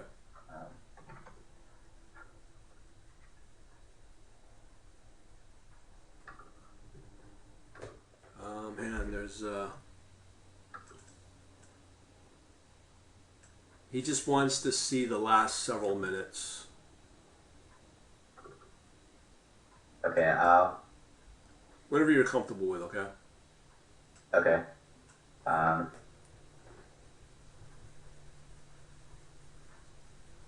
Anybody else got any questions at all? Because we're coming up to 2 hours being online. I'll just throw it in there real quick. Okay. I'll throw a couple PDFs in there.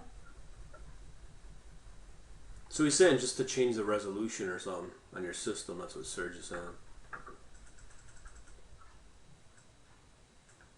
Yeah, my computer is a QHD screen, I guess, so it's 4 times of high definition. I don't know. Right. I can see if I can change it. Oh, don't worry about it. Don't worry about it, dude. 1920 by 1080. Or 1080, I think was suggested. Okay, is that better? Oh yeah, I think that's like yeah. I can see. You can see the whole window there.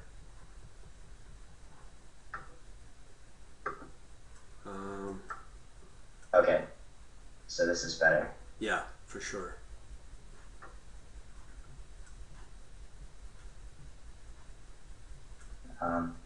So I'll throw these two. Okay. In the meantime, anybody else got any questions at all for Chris? It's pretty rare we get somebody who's got a working system like this. From my perspective, this is one of the most interesting webinars we've had.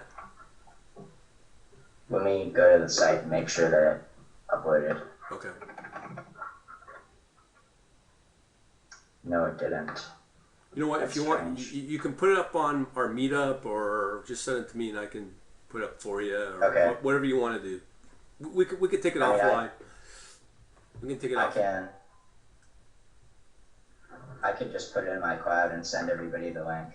I wonder why that's not working. Let me go to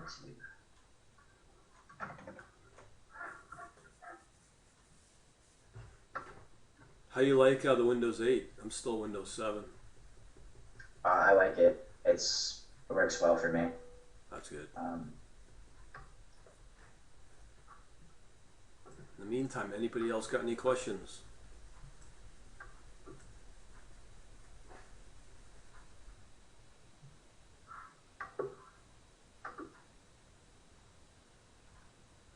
It's not. I can always throw it in my Google Drive. Okay. And I think it allows you to send you the link.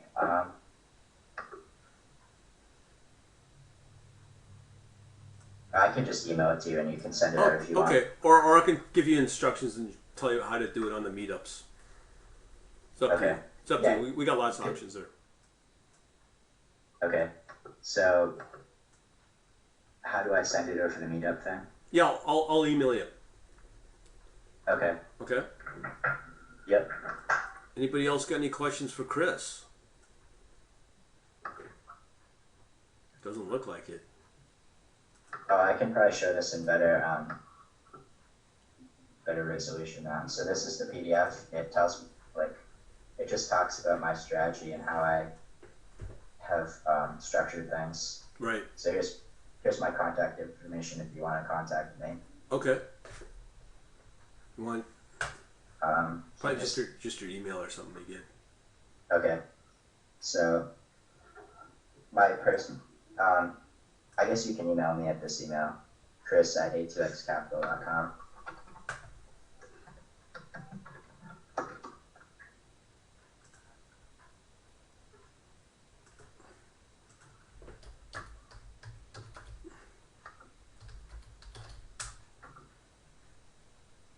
So See if I have some in it.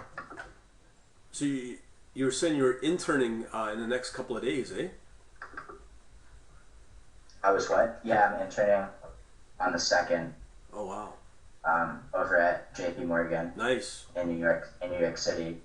So I have to leave the day after tomorrow. Wow. So you're in Boston, right, or area of Boston? Yeah, right now I'm north of Boston, on vacation. So I've been on vacation for the past 2 weeks after my college ended. So Right. it's been good to have a vacation. Yeah, I can imagine.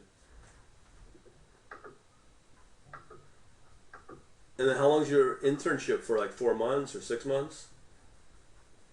It's 10 weeks, and then I have to go back to school. Oh, okay. I thought okay. Anybody else got any questions? So, Go ahead, Chris.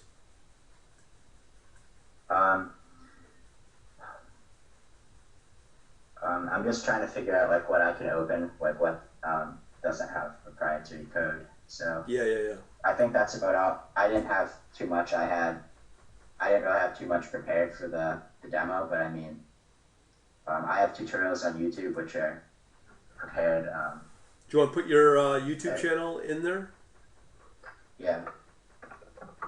That's a pretty impressive channel.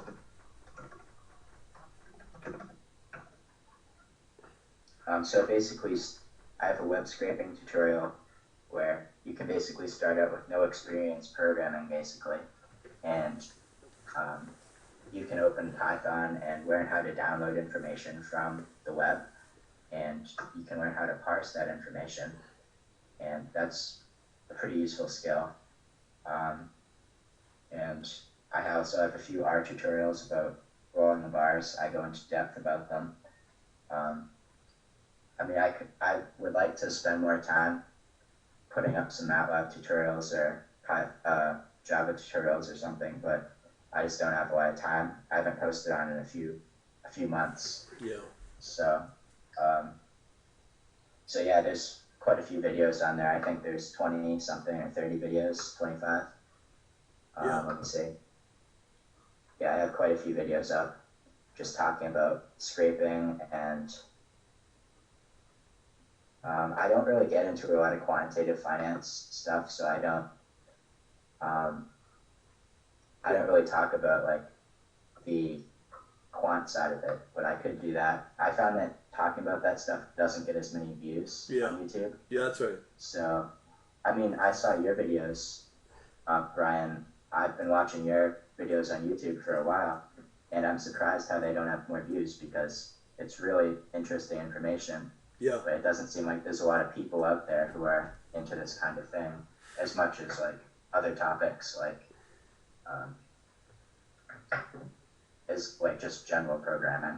Well, general programming is popular, but as you said, if it gets right into the nitty gritty of certain algorithms, I found as my tutorials get more specific, they get less views. Like the really broad ones get the most views.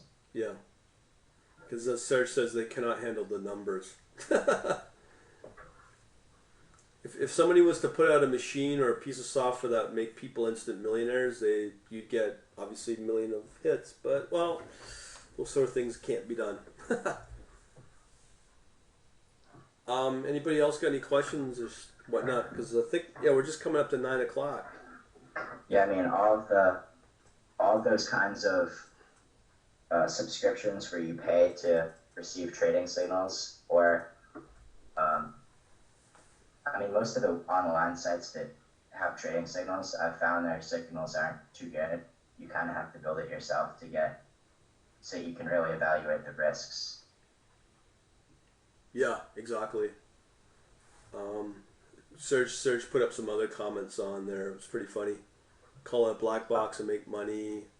Yeah. Tell them how I it also works. I looked at that PDF you sent over to me on Max Stamma has created, and that's a really good thing to look at. Yeah, Max is awesome. I'm looking at you and him. Very similar trajectories. He's doing. It looks like he does a lot with the market microstructure type things. Right. Yeah, so that's a good person to learn from. Just read over that PDF. He's quite good. Is he working at a hedge fund or something? I think so. Yeah, I haven't checked in to see what he's been up to, but Yeah, he was at a company doing research, but it was his blog that got Yeah. him. Go ahead. Oh yeah, I found that if anybody creates a algorithmic trading strategy that's profitable, you'll have no trouble finding people to fund it or buy it from you in New York City. Every one of those funds is looking for algorithmic trading strategies, and it's really the most risk averse type of trading to do is with a strategy, because if the strategy works, you can usually scale it pretty large. Yeah. I mean, some of them aren't scalable, but there's definitely a huge demand for them. And a ton of the hedge funds, they don't even accept outside capital for their trading, for their algo trading. They just accept outside capital for their manual trading because the algo trading is too good. Exactly, and there's regulation involved, liability, blah blah blah blah. I'm just looking Yeah. at Max where he's at. Um, he came out of I just put his link where he's at right now. Headlands Technologies on his LinkedIn. He's in research in Chicago. Headlands Technologies, low latency quantitative trading research. Okay. So he's done quite well for himself, like really That's good. well. Yeah, yeah. It's a good field to get into, the Oh algo yeah, trading. yeah, yeah, yeah. I mean, with what you've demoed in itself is just pretty well, in my mind, pretty genius. I mean, I wish I could show you uh, some working code, like see it actually trading, but it's all in my other computer. I'd have to open up TeamViewer and TeamViewer through this into my other computer. But I mean, we could turn that into another presentation if you want. I mean, it's whatever you're comfortable with. yeah, I'm sure a lot of people would be highly interested in seeing something like that. yeah, it's pretty interesting to watch it go because I have a lot of UI and visual features built in, Yeah, so I can manually. I like to like have everything as a chart and visual. Some right. places it's all command line stuff, so you see the prices flashing on the command line, but I have all the UIs built so you can see all the charts at the real time P&L. It's a really good system, but yeah, I could show that because there's no proprietary data on just the front end. Right. Yeah, I'm sure there's a lot of people interested in that. Well, we're just coming. Well, past 9. I mean, I could be on here all night with you if you wanted. Um, Anybody else got any questions for Chris? Maybe everyone's burnt out. Are all of these people into the microstructure strategies, or are they more? Um, what are they using for their trading platforms? Well, we'll let people answer that. If you guys want Okay. to type it up into chat mode. Who's doing what? Anybody doing microstructure? I study microstructure, but I'm finding it's way too complicated. As you said, I don't have the hardware to kind of keep up with it. Yeah, it's extremely competitive because a lot of times the profits are not that large that you're competing for, Yeah. and you're competing against people who have faster systems. Yeah, not only that, but they're on the exchange or even colo. So. Yeah, I mean, I think to collocate it's 2,000 a month or so, which is, I mean, it prices a lot of people out of the market. I mean, it's priced me out. I have to trade on a longer time frame now. Well, I think it's not just that. There's also the size of your account as well. To be on the HFT, you got to be bare bone minimum, maybe 500,000. But to be Yeah, taking, if you're trading 100 lot, like a lot of stock with 100 shares, which is if you're trading round lots, you need to have like I'd say minimum 2 million yeah, in your account to trade yeah, because you have to buy 100 shares to get. If you trade odd lots, you actually lose a rebate. If you trade, I mean, I heard of a strategy that you package odd lots into round lots and sell them, but I don't think there's much profit in that. So yeah, I mean, if you're transacting in every security, if you wanted to buy like 100 shares of each of them at the same time, it would cost an astronomical amount.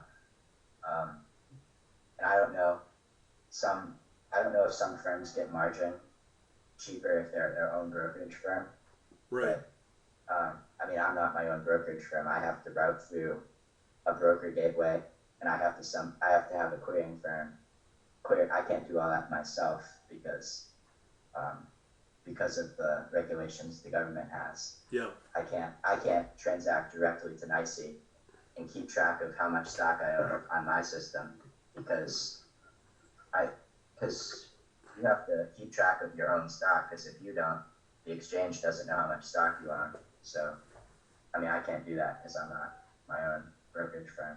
Even if I was to do that, I'd be just so scared of the liability that comes with it. Yeah, because if your system crashes and you have no idea what you own, how much stock you have, Yeah.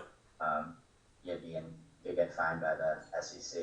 Yeah, it's huge. What I don't like, I'm part of the trading regulation, high frequency discussion on Twitter. Yeah. And one of the things that I don't really like is how they have the market manipulation rules they have. Because whenever you place a bid or ask to the market, you're technically manipulating the market. Yep. So I don't understand what they consider market manipulation and what they consider trading. Like it's such a ambiguous thing to find somebody for. I mean, luckily, if you're not your own brokerage firm and you place all your orders through gateway like IB, you're not liable for anything. So, I mean, you can't get in trouble. You can't get fined by anybody. Yeah. Basically. Yeah.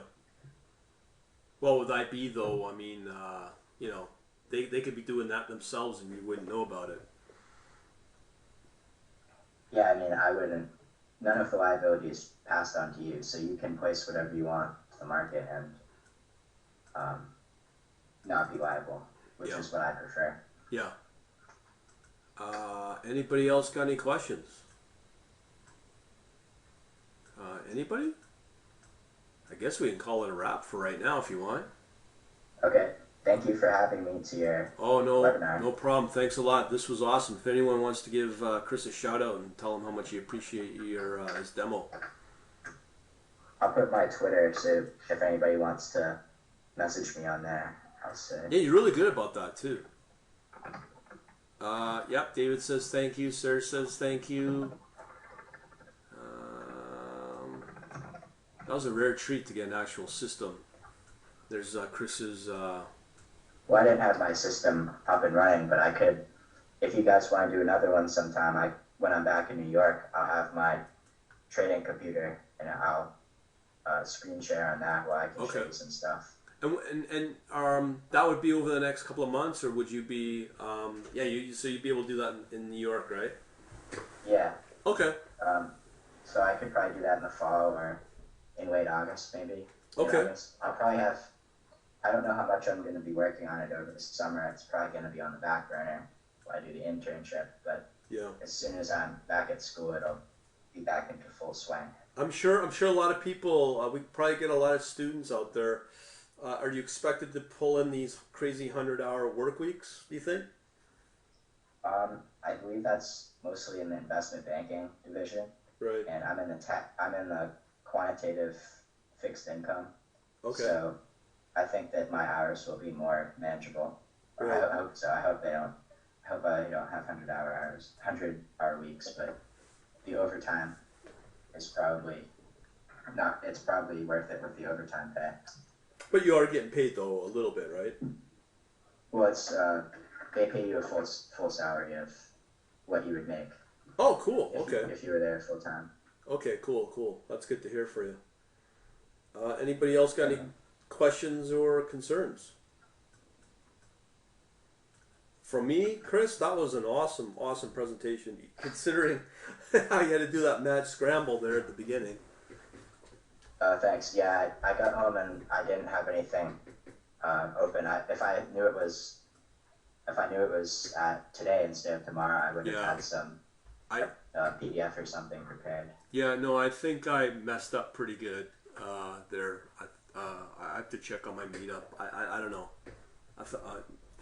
Whatever. I mean, all's good now, right? Yep. All right. It was a great meetup. Yeah, thanks for coming on out, man. It was really good. Tony says thank you. Maru says thanks. Cool stuff. yeah, so people liked it. Thank you. Awesome. I'll email you in the next little bit, and we'll continue it. Okay, sounds good. Okay, man. Have a good night. Thanks. Bye. Same with that. Have a good night, guys.